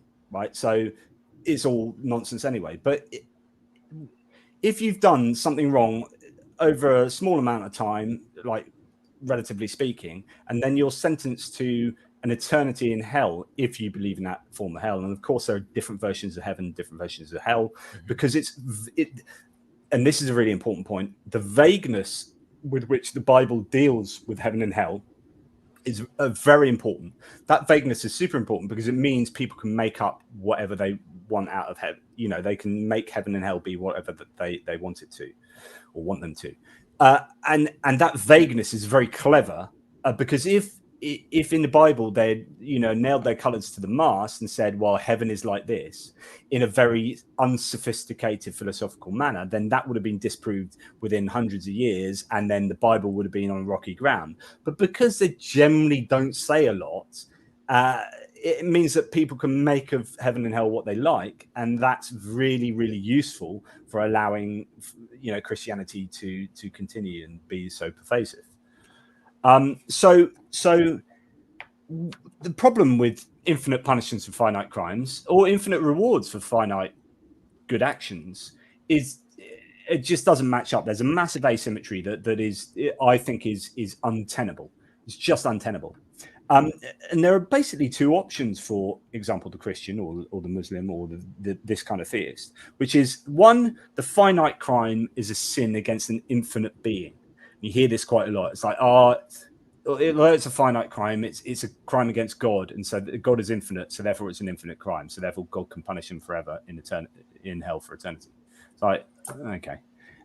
Or you continue to sin in hell. So some people have this weird belief that people in hell continue to sin, as if they're having their guts boiled, and they're like, I really love this. I'm going to continue sinning. I don't know how you can sin sitting in or whatever the scenario is, even if it's more abstract than that. It's just that makes no sense to me at all.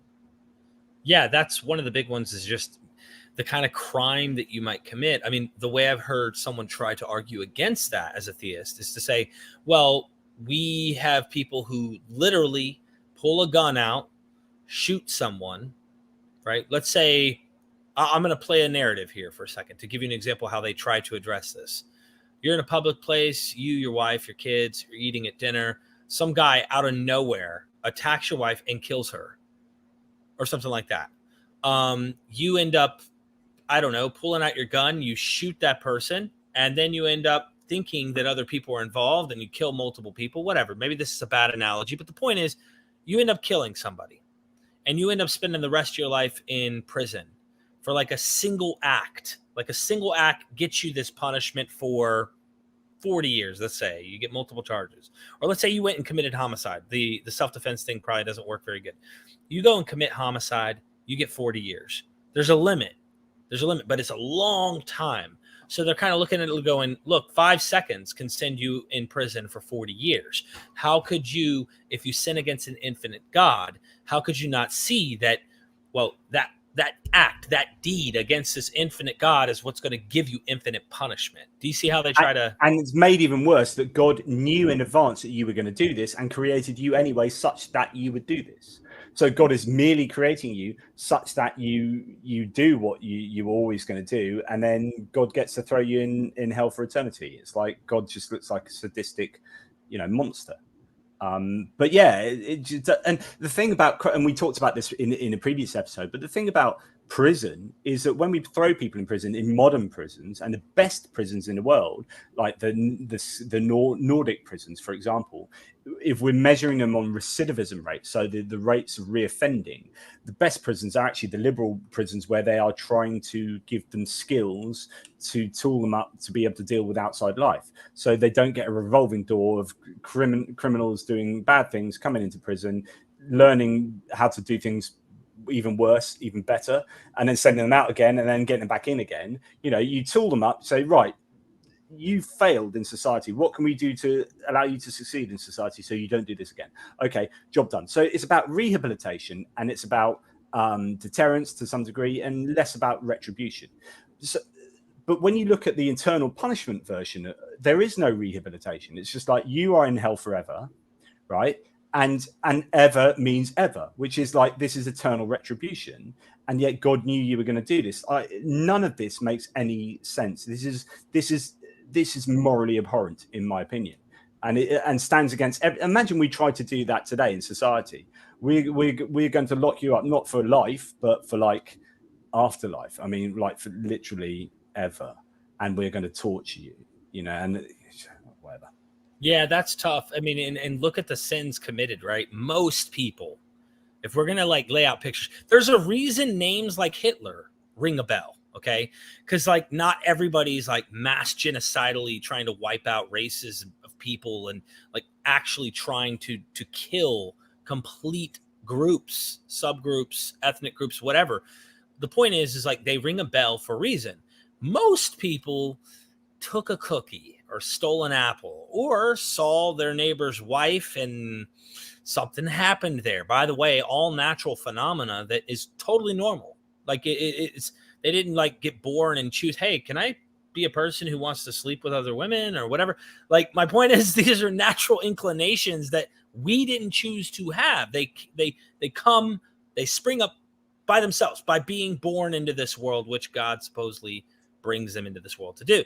So like my point is most of these committed sins by human standards, we wouldn't have those absolute repercussions. God has a much more stern, which to me, that whole like God is merciful thing, how merciful? Humans are more merciful than God at this point. Like how can you...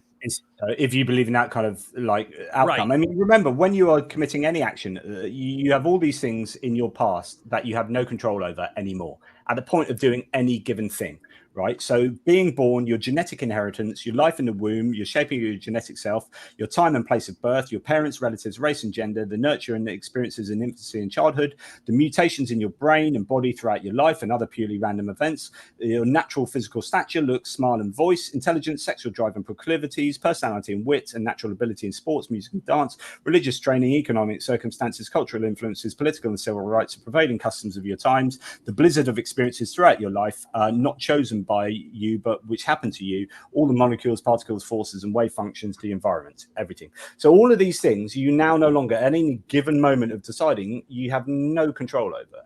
And those are the things that are forming the person that you are and dictating the decisions that you make. So then to say, and now you're going to go to hell for eternity for that given decision or set of decisions or whatever, it seems obscene. But then you get these ideas that, like, oh, you know, if Hitler just, you know, on his deathbed had embraced God and Jesus and whatnot, then he would have been redeemed and he would have had this salvific moment. Then he would have gone to heaven. It's like, seriously? So an eternity of heaven just because at the end he just said, oh yeah, you know, what about all that time before where he's like doing all those terrible things? Is that just all wiped out? And how does that make sense of the infinite and finite? Right. Or someone who didn't commit those crimes in life and were very helpful in the world we live in, and they just rejected the message of what we call the gospel. They just said, no, that doesn't make sense to me. I don't believe that that's true at all. Most of the fundamentalists will just go, nope, that was it. And then some people want to go, well, I think that when you die, then you get the chance where you're like, oh, I recognize, and then you can accept. And there's always a little way around. But, you know, William Lane Craig has a funny way of dealing with this issue where people reject it, right? Because why? Like most people go to hell. The way is very narrow and small through which people go and get to heaven. Most people are going to end up in that bad place. So the way William Lane Craig said it years ago, and I don't know if he's changed his mind on this, is that he gets philosophical, but also gets into this idea that God knew everyone who would accept and not accept the gospel message. So when people are born in places where they don't get the chance, he's like, one of our previous videos. I just wanted to bring that up because it's like he knew they would say no. So he just had them born in a society where they never got the opportunity to hear the gospel. So therefore, they would have rejected God anyway. And then what? Go to hell. Yeah, because they didn't accept the truth. Again, it gets back to, like, if you want to keep God up here, then these are the things you've got to do. So it goes back to, like, what's more obviously true. If you're having to do these kind of mental gymnastics of, like, oh, my goodness, how can I explain how all these people have never seen the revelation and never accessed? Oh, so therefore, they have to have somehow deserved it. It can't be God's fault. So therefore, these people would have freely rejected God. So I'm going to front load them into the Amazonian tribes in like 5000 BCE. It's like, yeah, but hang on, you were the one who designed and created them. Like, so it doesn't really get God off the hook. Yeah. So absolutely. I wanted to just do a little quote here. I actually quoted, and it's always a bit dodgy when you like quote Reddit, okay? But the reason I quoted this in this chapter is a guy on Reddit who was answering the question, is there a way to reconcile all of these issues with the unfairness of hell? And he answered in a way that I think represents what a lot of Christians have probably gone through. And I'd be interested to see if this resonates with you and your audience here. Okay. So my writing was, the reality is that many people have a very simplistic understanding of hell that fits in line with their intuitive and emotive psyche. This is nicely summarized in an online comment answering the question, is there a way to reconcile all of these issues with the unfairness of hell? So this is what this, I think, former Christian said. The short answer is yes. Where I grew up, hell was a very real place, and I knew that many people would end up there. It was reconciled a few ways. One, they deserve it. If you take an us versus them mindset and view other people as bad, you don't worry so much about them going to hell. Two, everybody can make a choice. God reveals himself to all. Everybody who is going to hell is going there because of their choice, so it's their fault. Three, don't talk about it. That became the most common way to reconcile it. So then he goes on to say, as I explored and asked questions, I realized that all three of those ways to reconcile it were flawed once you gave them closer scrutiny. For me, the concept of hell was a first crack in the armor of my belief. I think it's the reason that a lot of places torment in hell has been replaced by absence of God. Now that the world is smaller, it's not unknown people in strange places that are going to hell. It's that nice smiley lady who checks you out at the grocery store. We all feel a little better if, instead of being tortured by Satan, she is merely gone. Right. So this idea of like, how do I deal with the fiery torment of hell? That was a crack in my belief system. And that led me on to, OK, I can't believe in that because it's morally abhorrent that someone's going to be tortured for eternity. So I'm going to develop that into an absence of God. So this Somali woman at the Muslim at the counter who's smiling at me nicely, she's not going to be tormented in hell. She'll just be absent of God. She'll just be, there won't be a union. She'll just be annihilated. She will no longer exist, and there'll be an absence of God. And that's her version. That's a nicer version of hell. And then it's another short jump to, actually, this is all nonsense. I'm an atheist. The little weak part in the armor. Absolutely. I mean, I think the reason I say that made that quote is because to me, it's quite common to see people to be held to be one of the first cracks that breaks in people's like solid belief system. Well put. You want me to get to the super chats? Or you want to keep going? Yeah, no, that's it. Constellation Pegasus says, one last one. What really is Satan? A prosecuting angel doing his job, or a murderer? Why weren't Jews warned about him? Why does the text support both with the Old Testament and New Testament? Can't imagine anything more stupid than this. Again, it's these confused stories that aren't particularly well expressed or explained, or you take a story that's already existed, maybe the story of Job, and then you kind of morph it into like Satan, and then it's all just a contorted mess. But yeah, like, what exactly is Satan? What really is Satan? How do modern Christians, marry their modern ideas of Satan with the ideas of the Bible, et cetera, et cetera. I think it ends up just being, because when you look at Dante's Inferno and the development of hell and heaven in our modern conception, there's a lot of sort of Renaissance painting of thoughts and books and Paradise Lost and all these ideas that we now think, well, that's the Christian understanding. Well, actually, no, that was someone just playing with these ideas and making up their own kind of version. And then we now think that is it. There's just a lot of making stuff up. And this goes back to the vagueness. If you present a vague idea, then people can just run with it. You're like, this is it. It means I can't be wrong. So therefore the Bible can't be wrong. Obviously wrong. So I've given you enough stuff to go with, and you guys go and make up all the details. Thank you, Constellation. I think there's definitely an evolution taking place there. Made by Jim Bob. Thank you. If theism is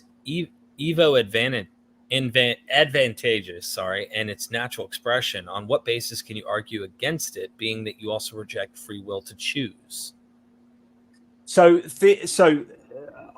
The way I understand this question is that there are functional benefits to theism, survival, and all of that, or something. Yeah.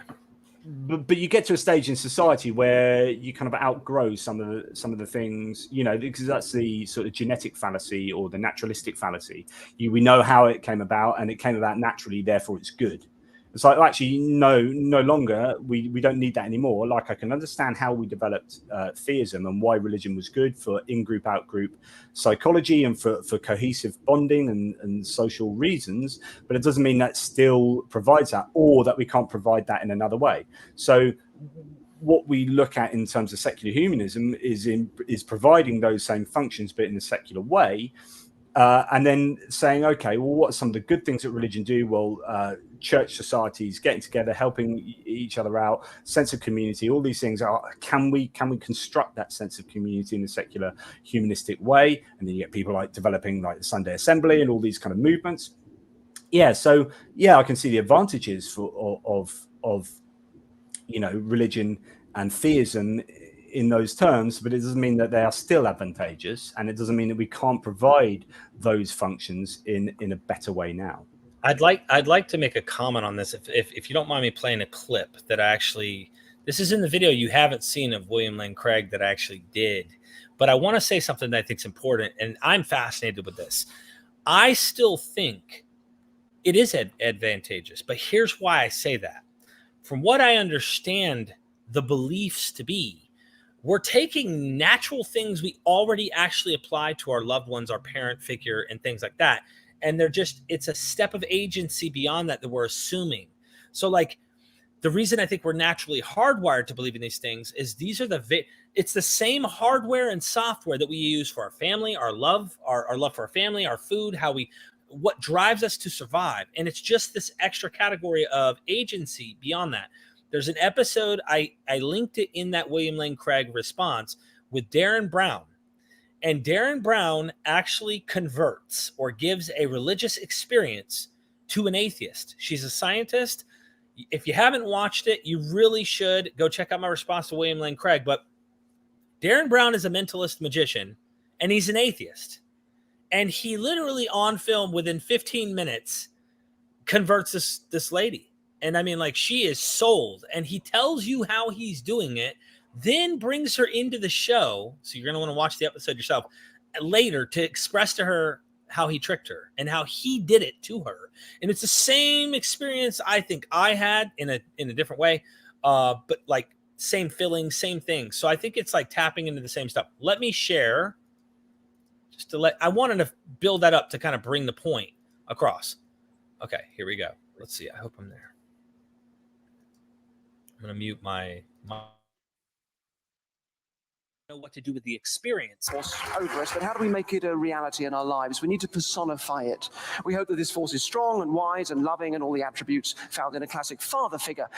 The first technique I'm going to use on Natalie is to elicit feelings of this powerful father figure, which later on I can get her to attach to the idea of God. So I'm going to use this innate tendency to see an agency at work to help give Natalie her conversion experience. I'm going to do it by asking questions and then subtly suggesting the idea that a plan could be at work. It's actually really interesting talking to you, because I do think there are so many beliefs and, I suppose, new experiences, things that are new and surprising that could literally be sitting right in front of us and we don't even quite register that they're there.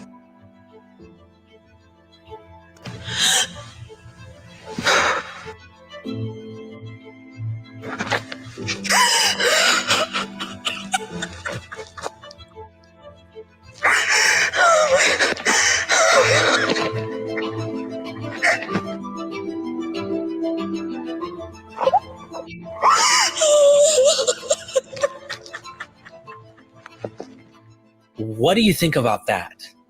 Darren, okay, I wanted to give that to people there, Jonathan. I know we held up on that for a while, but I cannot emphasize how important it is to understand everything Darren did in that. And if you haven't watched it, Darren Brown, the name of the episode, I think, is like Faith and Fear.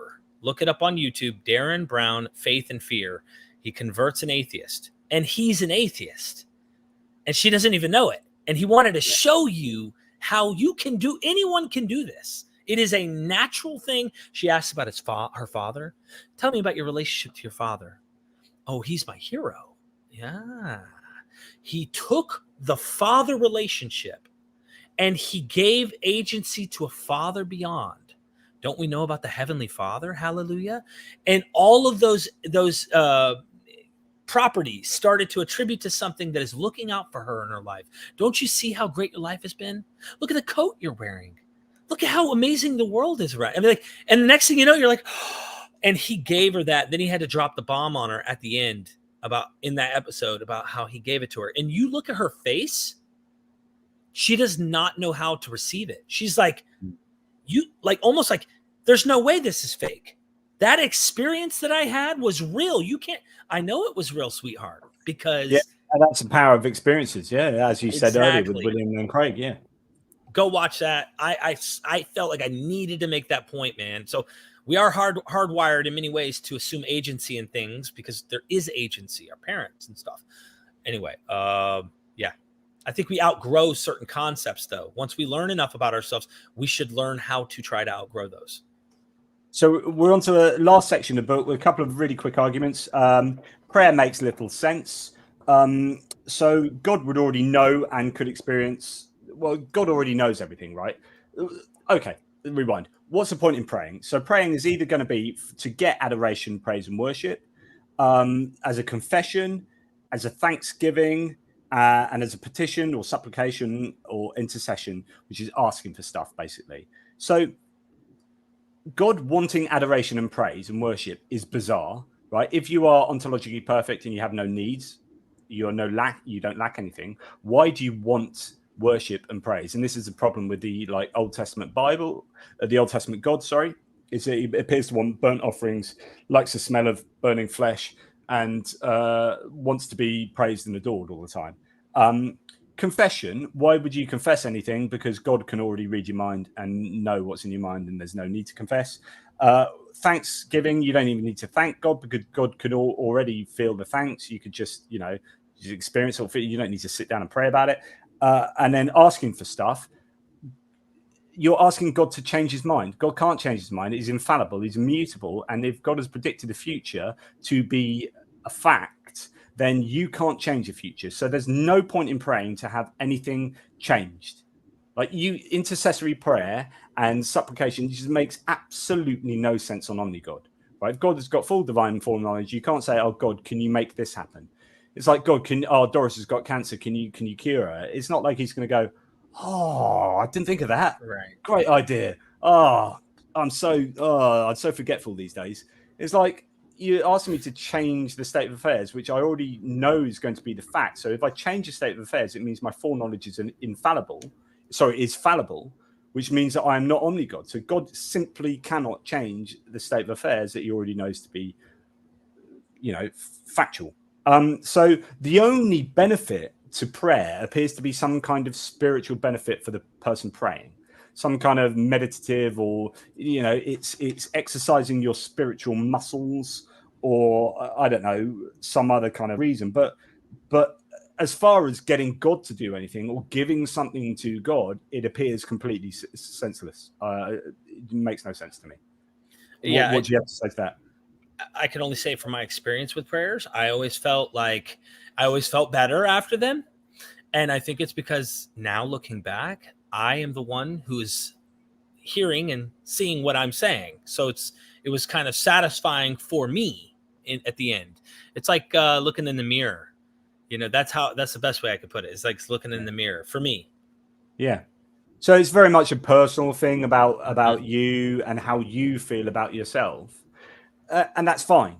Like, as long as you understand that, it's just like all the other stuff, there's no sense. Praising God, worshipping God. I mean, why does God want to be praised? Is his self-esteem that lacking? I don't know. But yeah, so prayer makes no sense to me. You're such a cynic. I am. And really that's the end of that argument, is like prayer doesn't make any sense. And by the way, just so people know, statistically, they've done prayer tests. That's our next argument. Shh. Okay. I thought that was part of this. Okay, can we get these few super chats before you get to your final ones? Mr. Monster, the only rewards and punishment you receive are in life, not after death, right? I mean, we would have evidence if there was something more. I mean, if this is the infinite reality for us all, heaven and hell, I mean, you'd think there'd be a lot more clarity on it. Again, this goes back to what would you predict? So if you had omnigod theism, where God is love, you'd think there'd be some really clear understanding of literally what's going to happen for the entirety of your life, of your existence, right? Because actually, when you, as I said earlier, as long as your life might feel at 100 years old, it is an infinitesimal fraction. So it's virtually like zero. So it's nothing. It's as close to zero as being zero compared to infinity, right? Which is just endless.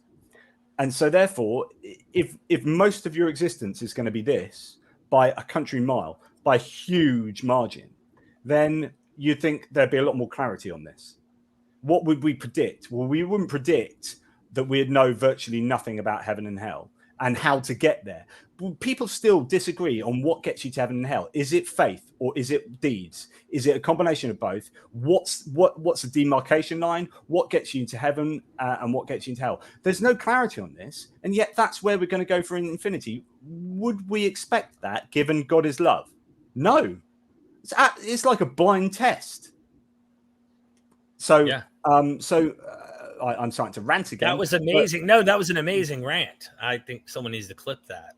You should clip that. Don't worry, I will. Thank you, Mr. Monster. Shireen is in the house. Thank you. My tithe. Just love your channel and want to show support. Also, is there something in humans that make us sheep to avoid Satan and be chosen? Yeah, absolutely. We already know that they're a swarm. We already know that people are very much like sheep. There's all sorts of psychological experiments that have been done to show the sort of basic idea that if you believe something quite morally strongly, and yet you're sitting in a circle of people and they all believe the opposite, it's all set up basically, but they all say the opposite, then you end up changing your moral opinion to fit in with what everyone else says. So, we do that heaps. We're very good at being sheep, and if this is heaven and hell and Satan, these are the biggest carrot and stick to hit people with, or to bribe people with, in terms of what they do on earth. The Christian is thinking all the time. It's very egocentric, really, Christianity, because you're always thinking, what do I need to do so that I go to heaven? Quite sometimes you're thinking, okay, I need to witness to other people so that they can go to heaven as well. But essentially, it's very egotistical in the sense that, I'm doing good because I can't get away from the idea that I need to be good, because otherwise I'll go to hell. So it's all about the benefits for me. And so yeah, there you go. I don't know if that really answers that, but Shireen, I bless you today. However you want to do the MythVision blessing. Thank you so much for the super chat. Constellation Pegasus says, I just decided to go back to the Kingdom Hall and support Jehovah's only organization on earth. Armageddon is right around the corner. You two should also. Yeah. So what if 1914 failed? So always the next time.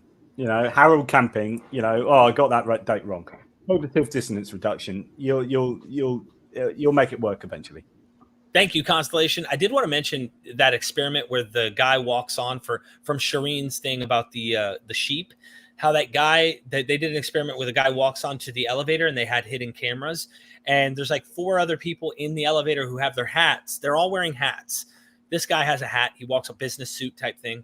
They all take their hats off and just put it on their chest. And he's like, and then he takes his hat off and puts it on his chest. And then they all turn right 90 degrees. And he's like, and so what happens is one of those that are one of the planted people who are part of the thing, they get off the elevator, and eventually they do it so many times that all 4 new people are there and they're doing things robotically. And it's like, what?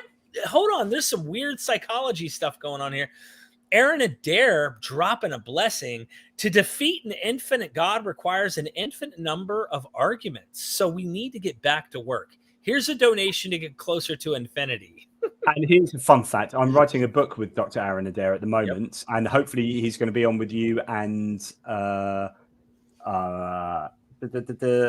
help me out. Oh, you're talking Kip about Davis. Yeah, Kip Davis and Josh Bowen. Yes. In the future about something that you're going to be talking about, cosmology. Anyway, Aaron Adair and myself are writing a book on the impact of the discovery of intelligent alien life and would have on theology and religions, as I've said before. So, thanks, Aaron. That's awesome. Yeah, Mike, who's the pastor? Render? Is it Mike? No, Mike. Winger. Yeah, Winger. We're going to.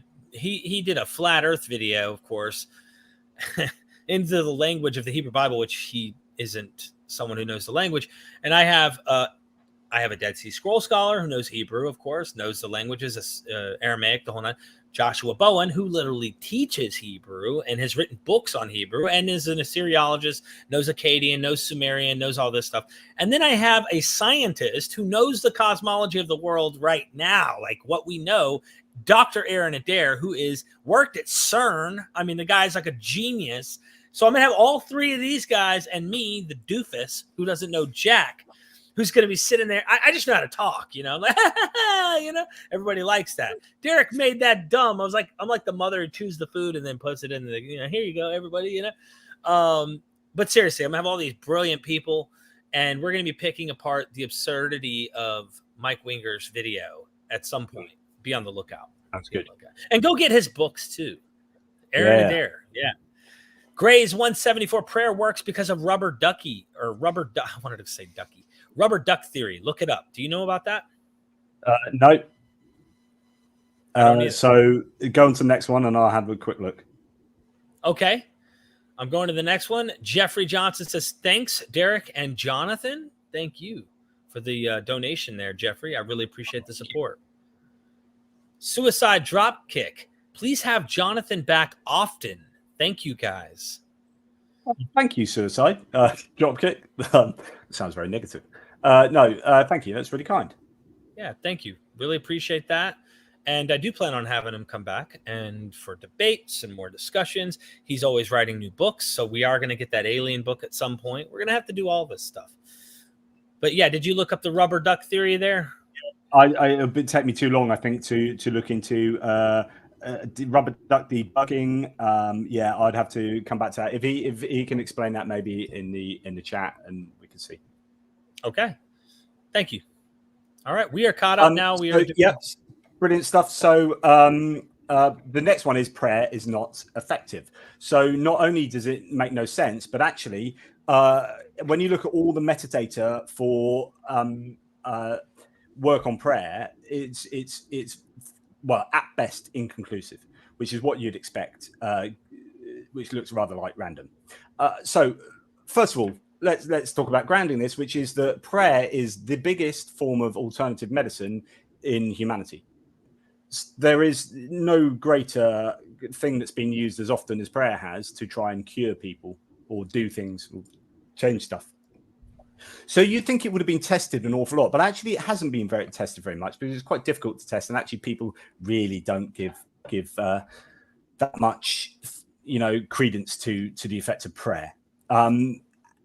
But Christians, obviously, for example, think it's really effective and it works.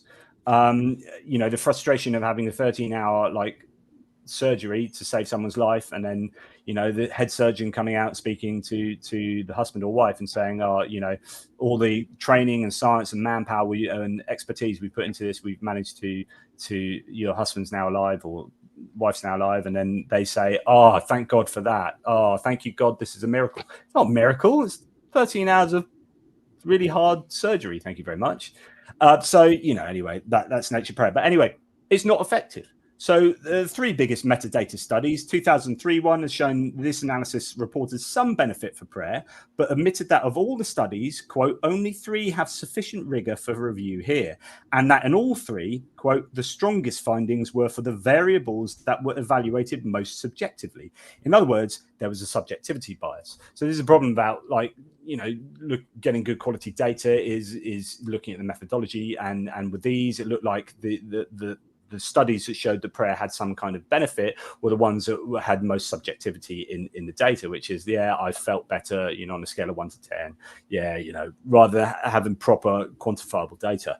2006 meta-analysis. So meta-analysis is an analysis that looks at lots of other pieces of research, not a piece of research in itself, but looking at all other research. So another meta-analysis, the analysis concluded of 14 studies, there is, quote, no discernible effect. 2007, a review of intercessory prayer produced inconclusive results, noting that the 3 most rigorous studies, quote, so the 3 best studies, quote, failed to produce significant findings, stating of the whole analysis that, quote, the findings are unlikely to satisfy either proponents or opponents of intercessory prayer. So what would you expect if prayer has no effect? You'd expect to find some results that support prayer by a little bit, some results that don't support prayer by a little bit, but broadly it's going to be, because in all, you're always going to get anomalies, right? Mm-hmm. So you do it. That's why you need to repeat these studies. It's about, you know, getting repeated, results that support your theory. And with prayer, you just don't have it. It's the data is at best just thoroughly inconclusive. In fact, one of the biggest studies was a STEP study that looked at heart surgery and found that the group who were prayed for and knew they were prayed for had the highest mortality rate. In other words, they died more.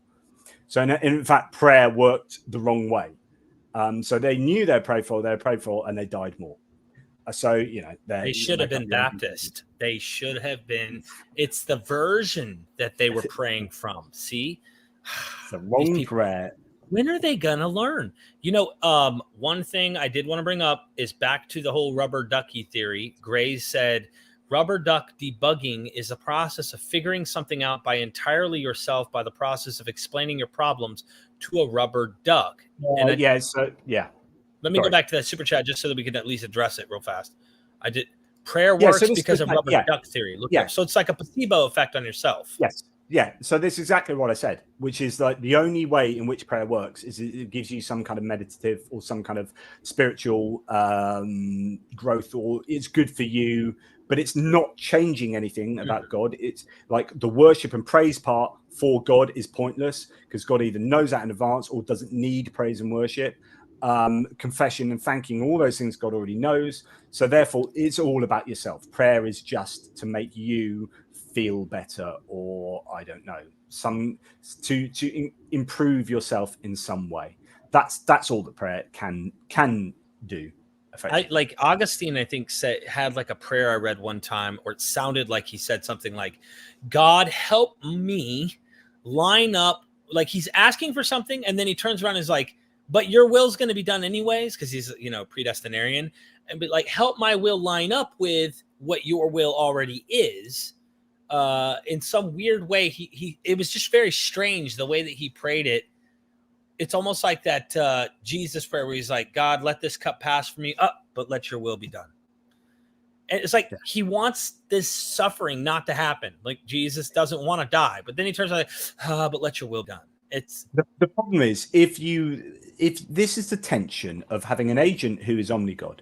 So if he knows everything in advance, is immutable, etc., etc., etc., then like interacting with that kind of what essentially is a robot, is a divine robot, interacting with that is problematic. And asking for things, you have to take into account that God has all those characteristics, and therefore everything is problematic. And that's what this book shows, is that all of those characteristics just are a nightmare to try and navigate and believe that God is some kind of entity that you can have this loving relationship with. And yet all of these problems exist.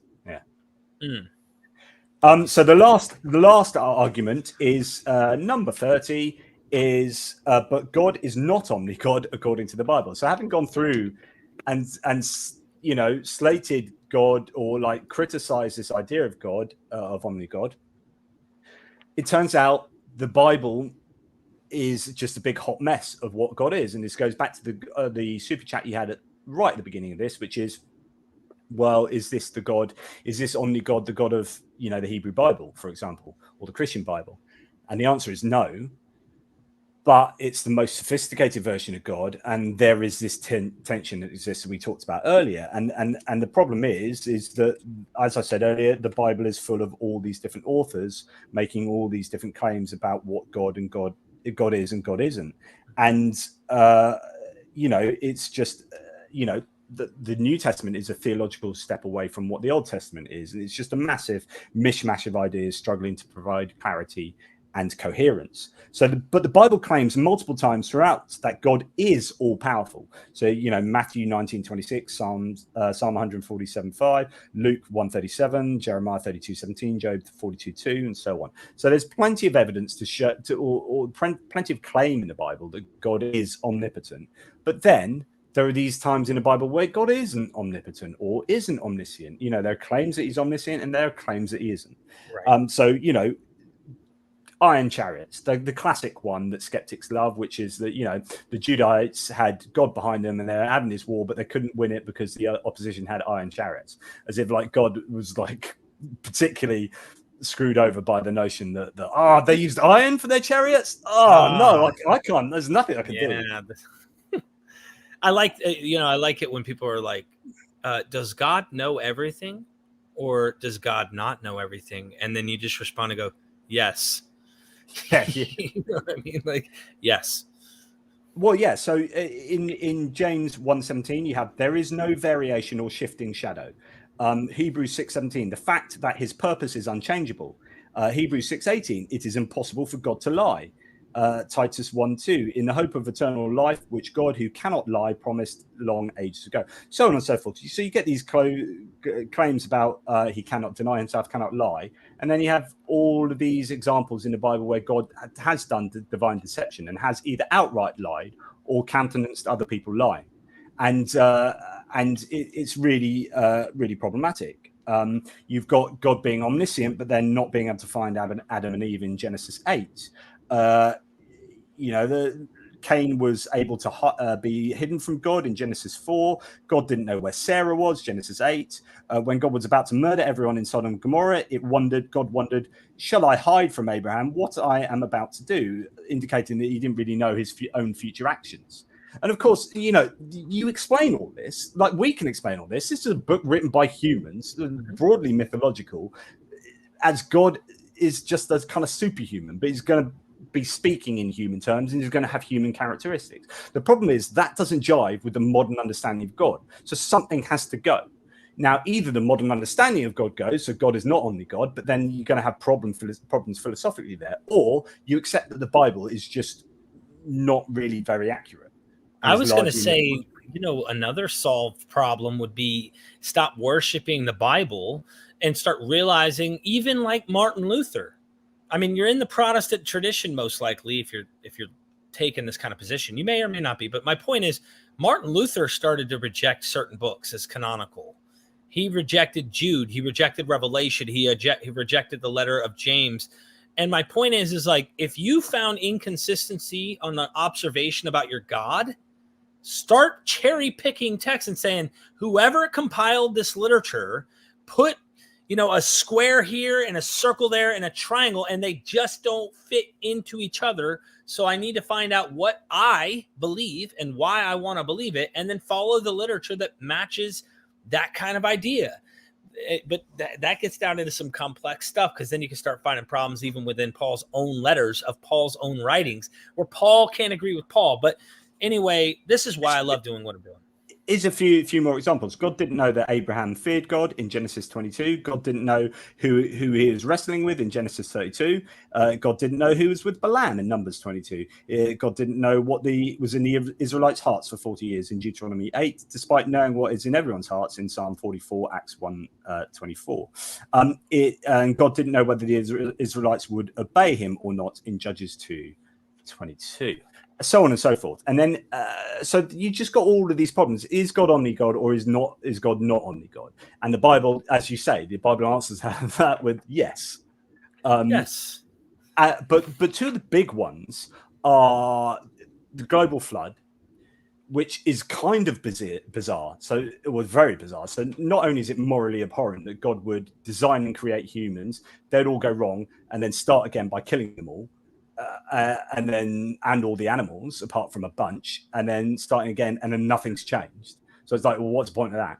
But people forget that Genesis, that account of Noah's flood, implies that God was surprised by the results. Like, it got to this stage where like everyone's screwed up, and he's like, turns out that everyone's screwed up. I'm going to have to start again. Whereas if he had known that in the beginning, he would have designed them differently and not gone through all of that, or not been surprised, or so on and so forth. Like the whole of the global flood kind of invalidates God's omniscience. And the same with the Tower of Babel. So the Tower of Babel is an interesting one, because it like God is surprised that everyone's got together and used their teamwork so well, and has succeeded in doing X, Y, and Z, and then throw them all around the world and give them different languages to speak. Of course, it's actually, in truth, it's an etiological story, which means it's a story to explain phenomena. What's a phenomenon it's explaining? Why we speak different languages. So if you're a Hebrew, understanding your mythology, you're like, well, yeah, great. If we all come from the same place, why is it everyone we meet is speaking different languages? So then you invent this kind of story to explain that. But the idea is that, as I say here in Genesis 11, humans full of pride and ambition get together to build a tower whose top could reach up to heaven. In seeing this, so already we have the idea that God is not omniscient because he should already have known what was going to happen. God believes that humans could become omnipotent. Genesis 11:6. As a result, God afflicts them with so many languages that humans are unable to understand each other, and this causes them to scatter across the earth.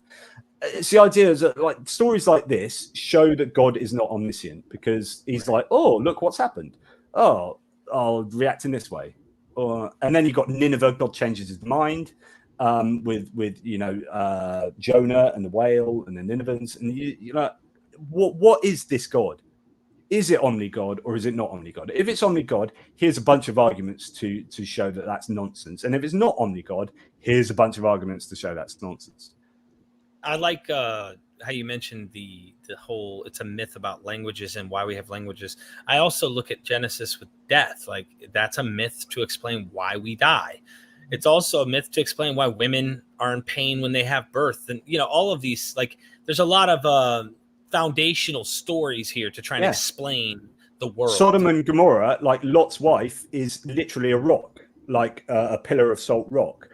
So the story of Sodom and Gomorrah is not only to explain that rock formation, which is, her being turned into a pillar of salt, but also to explain the saltiness of the nearby Dead Sea. So again, we've got etiology going on all over the shop, which is explaining physical phenomena in the same way that the Uluru, Ayers Rock in Australia, is explained in their creations, in the Aboriginal creation myths. Creation myths explain stuff, landmarks, things that you see around you, and the same with the Bible. But for those who are biblical literalists, they can't see it like that. It has to be literally true. It's like, this isn't a historical story, and it wasn't written as a historical story, so stop interpreting it as a historical story. Well said. Well said. Thank you so much. These are the 30 arguments. You want to get the super chats? Bonus. Yep. Super chats, and we'll have a very quick bonus. Constellation Pegasus. If I go to the dollar store and buy a rubber duck, then I'll be able to understand the Bible? I think that's what he said. I think that's the rubber duck theory, but I could be wrong. Or you can debug the Bible, I think. The duck. I think you can debug it. Yeah, and then you can get rid of all the problems in the Bible. I think that's you'll learn the secrets. Thank you so much for that. Kamal says, eternal nothingness after death sounds depressing. Would you say without a God, there might be still something after death? For example, reincarnation?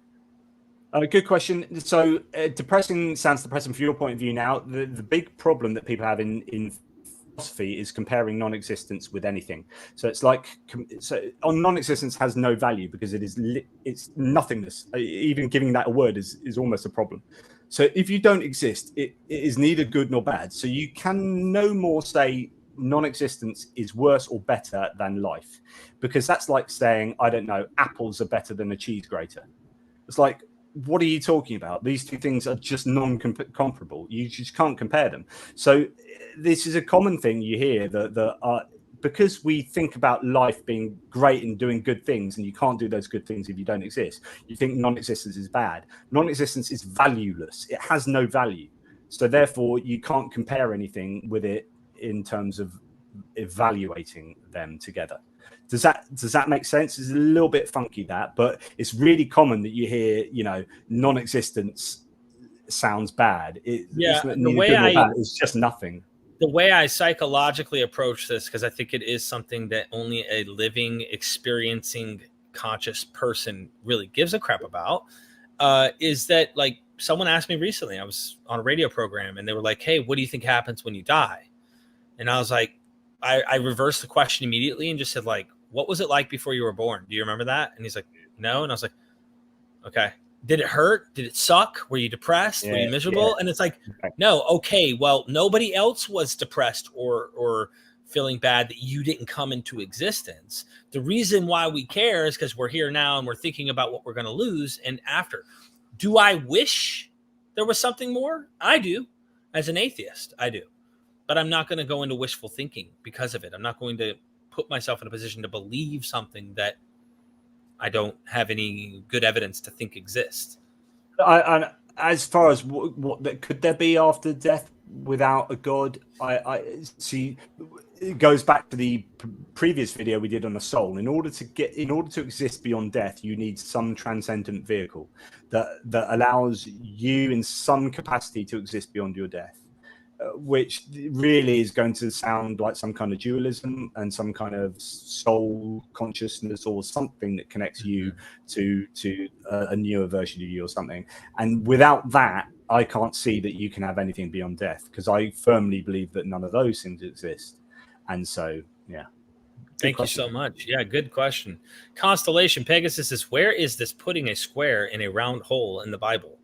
Well, I think the way that we have approached the Bible for so long, Constellation, is we've been told, here's the canon and here's the whole Bible, and it all tells us one message of truth. And I think what scholarship is starting to do, which is why I love to get into scholarship, Christian or not, doesn't matter, is we're starting to treat each book as individual books, and they do not overlap in their impact sometimes, most of the time. You got to understand each author with their own intentions and their words. And if we start taking that approach, then technically I think it's fair for Christians to cherry pick and see, hey, there's different authors, different intentions, different things, but that would put them in a more progressive category. So their more fundamentalist friends will look at them and say, oh, you're not a true Christian because you don't accept the 66 books of the Bible, or you don't accept. And it's like, when did Jesus say, like, if you're a follower of Christ, did Jesus have 66 books? No, he had Christians after him that were writing about his deeds and things that they believe about him. They theologize him, they mythologize him, and then you're believing in that, and they don't even agree with each other. So, like, my point is, I hope more people see that and will practice a much safer, more progressive approach to religion. I'm not expecting everyone to be like me and Jonathan at all. Like, I don't care at the end of the day that you think exactly like we do. But if there's some good food for thought today, might be good to apply it. But yeah, other than that, that's all I got. Did you want to make a comment about that, or no? Yeah, I agree with everything you said. As ever, Derek, you are the oracle. I try to be. And how about got a Shiba? Discovering ancient history with Pat Lowinger, from second-rate Hebrew deity to supreme solo omni. I was going to ask this guy whether he wanted to come on for an interview on my channel. Actually, I think he's an archaeologist. He is, and he's sharp. Just reminded me. So get in contact if you fancy a chat. Anyway, sorry, that's me pimping. Sorry. Yeah, from second-rate Hebrew deity to supreme solo omni, which is like, here is the subordinate deity that is like under El, who was a son of El in the Canaanite pantheon, ends up becoming the solo omni. Yeah, definitely I agree. I think that's, do you know what, like, that's a book condensed into one sentence there. Well done. Well said. Yeah, you just walked on water. Pat, I got to hook you up with Jonathan here. Chindy's back. Thank you so much for the super chat. Christopher Hitchens said, in answering what happens when we die, you won't even know it happened. Yeah, well put. True that. Yeah, and yeah, there you go. I think. Thank you. Not much more I can say to that. Yeah, I agree. So for the last argument, if we're caught up, which is a bonus argument, and this hopefully will make, I think, Sobek happy in the live chat, because he mentioned this earlier, and he may have even quoted from the book, I don't know, but a bit about turtles all the way down, which is my bonus argument, is that God is not omniscient because it could be living in the Matrix. So it's the idea, and I have mentioned this before, and someone mentioned that Dark Matter 25 or something, whatever the channel is, has done a video on this. So hey, great minds think alike. But the idea, so in philosophy, René Descartes' evil demon is this idea that you could be, this is what the Matrix was based on. the thought experiment by René Descartes, which is the idea that you don't know the difference between dream and not dreaming. So you don't know that this isn't a dream and everything's being put into your head by an evil demon. So you could be living in a world where you are just being like dictated stimuli by an evil demon. And you can't prove that you don't live in that world. In the same way, you can't prove you're not living in the Matrix or you're not a brain in a vat or whatever.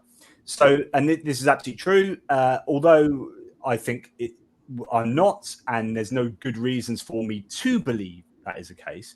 I can't indubitably know it's not the case. Mm-hmm. So it's about like knowledge being like, I can't indubitably know that I'm not in the Matrix. So this also applies beautifully to God. So if God is omniscient, God doesn't know that there isn't another God sitting above God. Like God can't know that he's not having all his own feelings and whatever, experiences put into his mind by a more supreme God. Right. Likewise, that God can't know that that's not happening. In fact, it's turtles all the way up. So that this is just quite a nice. I don't know that it's. You can play around with what the definition of omniscience is here, but the idea is that it's quite a sweet little thought experiment that actually God wouldn't know that there isn't a bigger God above him. He couldn't know, that was not the case. So I just thought I'd throw that in. Good point. So I think Sobek, I think that one was for you. It's turtles all the way up. That is that. So, after all of these arguments, where does this leave us? I just think it leaves us in this situation that OmniGod is not a tenable concept and doesn't work at all with the kind of God that you are communicated in, that is communicated in the Hebrew Bible. So that would be my very quick conclusion. Thank you so much for that. We got one more popped in here. Constellations back again. Another last one. How could Jehovah allow the Sadducees and Pharisees coexist? Didn't Jehovah kill people for less offenses? Didn't this profane the temple in the worst kind of way? I mean, imagine what the Pharisees and the Sadducees did, right? And then and this is in the presence of Jesus. You could always find a way around this, but when we're looking in the book of Acts, a Christian believer in Christ, not someone who's against or fighting against Jesus, but like a Christian believer and his wife are like, let's keep a few bucks for ourselves, honey. Let's not give the whole bit of money we made for selling this land. Ananias and Sapphira, I think it was, and they were like electrocuted by the Holy Spirit on the spot and killed like instantaneously. Or Peter had him killed with the power of God or something. Like why are they getting to stay alive here for this? I don't know. It was another 30, 40 years before the temple's destroyed. But Ananias and Sapphira don't get an opportunity. They get to die instantly. You could just second guess. You could question everything in the Bible. Like, why is it that 42 kids were mauled by a bear for calling someone bald head? It's just like, oh, really? Like, I mean, if I was a Christian, oh, gee whiz, it would be draining because I'd be, oh, how do I explain this one? Because again, the job is it has to remain up here. Because as soon as it comes down here, all hell breaks loose. It's like the whole worldview falls apart. So it has to remain up here. So the Bible is part of this God, Jesus, Bible, revelation, perfect thing, worldview. Okay, it's got utter insanity in there. Like there's nuts stuff in there. Oh, right. How do I do this? Really? I've got to do this? Okay. I can be a Christian, not easily. Thanks, Constellation, for all the love today. For real. I mean, goodness gracious. You've definitely earned your indulgences. Abel Chavez says, and thank you for the super chat. Energy exists. This we know for a fact. So perhaps a man in the sky is the watered down version of reincarnation, a returning energy, and Yahweh is the biblical scientific name for this explanation. Church and people softened it. As with any kind of claim like this, is like, yeah, but what's the evidence? Like, what good reason do I have for believing that? you might be able to create a hypothesis that fits all the data. And it's just a very ad hoc way of doing things rather than looking at the data and seeing where it leads you. You're like looking at the data and then fitting an idea to that rather than leading yourself to an idea. So yeah, that may be how it works, but then probably not. Abel, thank you, man, for the support. Thank you. Yeah. And joining us here on this Sunday. I really appreciate it. Everybody who's been tuning in, this is the book. You can't miss it. And can I just say, I read a review today that there was a bit of an issue with the ebook version of this, with still having some track changes in. That's got changed. That should be now. So if anyone's bought the ebook version of this before and had any issues, delete your version that you've got and then re-upload the version. You should have a cleaned up version. Okay. Get the book. Check out his book. You are working on, 3 or 4 other books right now, too, at the same time? Yeah, so I'm working on that Alien book. I'm working on an Exodus book. I've got a book on slavery with Ed Buckner, who's the former head of American Atheists, I think, or one of those organizations. So that's it. That's also, and yeah, other projects, too. We have a series we've done already on the resurrection. For those who are interested, go check that out. That was fun. We pick it apart. The nativity. We go into the nativity. We have a lot of other books we can definitely get into. I think we did one video on the nativity. So if you want to do a series going through the nativity, that would be pretty cool. I feel like it might be good. The closer we get to Christmas, we could. Yeah, sure. Yeah, that might be the time to really dive into it. You have a lot of books. So for those who are interested, you have plenty that you can get into. Are you going to be on Audible ever? I want to be, but it's just time. But yeah, sorting these things out. Yeah. Well, you yourself wouldn't have to read it. You could hire. No, I've had someone offer to read for me as well. So that's great, and to see how that sort of pans out. Can I read the conclusion to the book? Absolutely. To this book. So for those that can't be bothered to get it, here you go. Just. So for me, I'm pretty certain that God does not exist. So it's up to me. It's up to us to build everything from the ground up, not from the sky down. We achieve more when we build together and towards common goals, working to the same blueprints. That said, sometimes we have to tear old rickety buildings down before we build new, sturdier, more sustainable ones. I am not deluded enough to think that this book is a swing of a wrecking ball, but more of a blow of a sledgehammer. No, it's not the mythological fun of the supernaturally feather-like Mjolnir, but the rational importance of an enlightenment hammer, breaking holes in the dark walls to allow the brightness of the world to shine through. Let's work with the rays of reality to build something new, something better. Well put. Here endeth the lesson. Thank you so much, man, for this whole series. Darlene's right. Divine hiddenness is one of the best arguments against the existence of God. I think so as well. And please check out one of our previous videos on this series because we dealt with divine hiddenness, a couple of divine hiddenness arguments. There's a lot of stuff to get into. I hope everybody goes and checks out your books, even to follow you on Amazon, because every time you launch a new book, it'll notify them via email, and there might be discounts. Sometimes Amazon will have like a drop price for the ebook version or whatever it might be if you're not able to afford it right now. But I would love to see people doing that. That's why I do these interviews with my guests, to try and promote their works and to help people get acquainted with the arguments. Jonathan puts a lot of time, a lot of work into all of these publications, and you could tell he's done a lot of thinking about it. He's debated other Christians often on these topics. So please get a copy of the works and subscribe to his YouTube channel if you want atheist salvation. You know what I mean? It will definitely come their way if they do. Absolutely. I'm going to post this now in the chat so everybody has that. And leave a comment so I can pin the comment from you, Jonathan, after we're done with this live. Might take like 20 minutes for it to upload. I don't know. But yeah. No worries. Go subscribe to him. Let's get him up to 3,000 subscribers. There's no reason he shouldn't have that many or more. Honestly, he's a brilliant mind. You also have the blog, and people can go check out your writings here at onlysky.media/Jonathan Pearce. Yeah, Jonathan Pearce. Yep. So or J Pearce, both work. So that's fantastic. Thank you for putting that out. And there's that article there I was telling you about informed consent. Sorry. So if you go down there, yes means yes. The idea that so if you want to keep going, that one, only yes is yes. No, up a bit.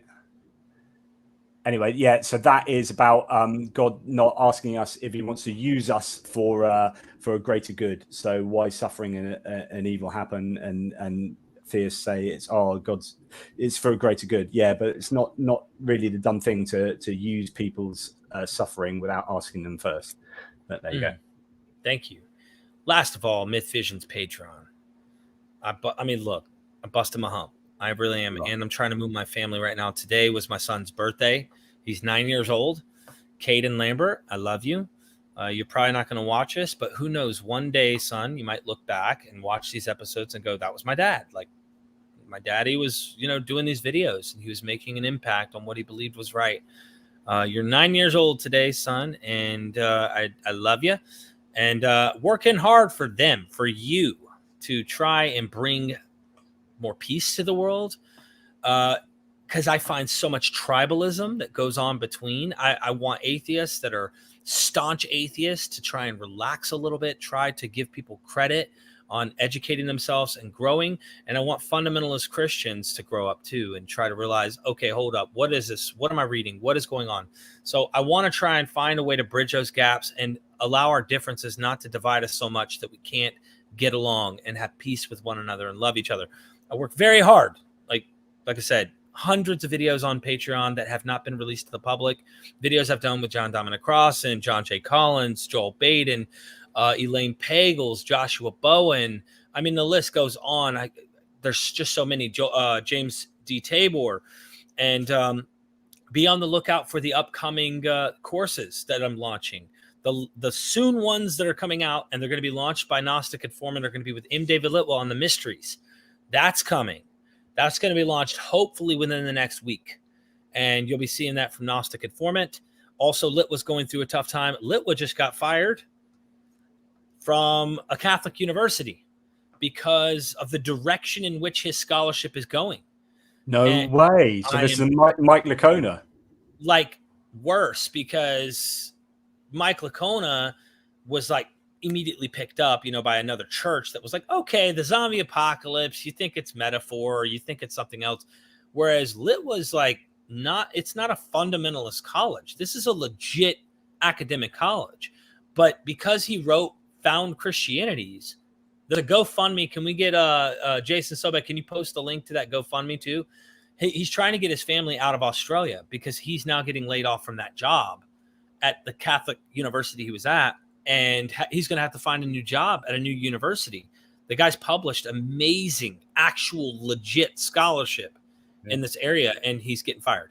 So when people say, well, academics aren't pressured and aren't persuaded by particular argumentations, like, absolutely they are. And it's the whole cancel culture never happens on the right. No, it happens. Oh, it for sure happens. So go to the GoFundMe. He wrote quite an interesting layout, but there's a lot going on in his life.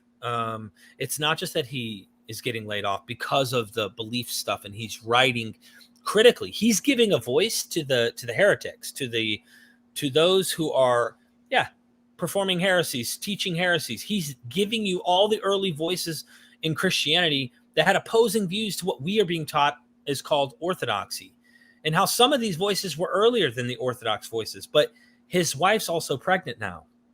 So he is in the midst of having a child. All of this is happening. If you loved Litwa, go check it out. Go check it out.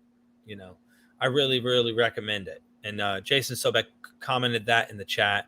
So we love Dr. Litwa as well. I don't know if there's anything else I can mention, but other than thank you for everything you're doing, Jonathan. Keep doing the great work. And I think we need to, when we leave, I need to have Naked Jesus show up. It's always a pleasure, never a chore, both in terms of being on here and speaking to you, Derek, and seeing Naked Holy Hand Jesus. So this is always great. But no, seriously, thank you. And thank you to anyone who does join in at my YouTube and grabs any of my books. Really, really, truly appreciate that, because otherwise I can't afford to do this stuff. So thank you. Yeah, please. You heard that. I can't emphasize what you said there. Help those that you enjoy the arguments from. I'm encouraging you to do that. If you don't find what he's saying interesting, attractive, you don't want to know more about what he has to say, then don't. But if you like it, help where you like it so that you can keep bringing back more. And Jonathan says, it's that Derek guy. I'm not picking up his call. Screw that guy. Psh, we don't want that. You're the first guy I pick up to all the time. I know you do. But thank you so much. And if you are having a tough day and you're out there and it's Sunday and you're wondering, where do I belong? Like, what group am I part of? We got one right here. Never forget. We are MythVision.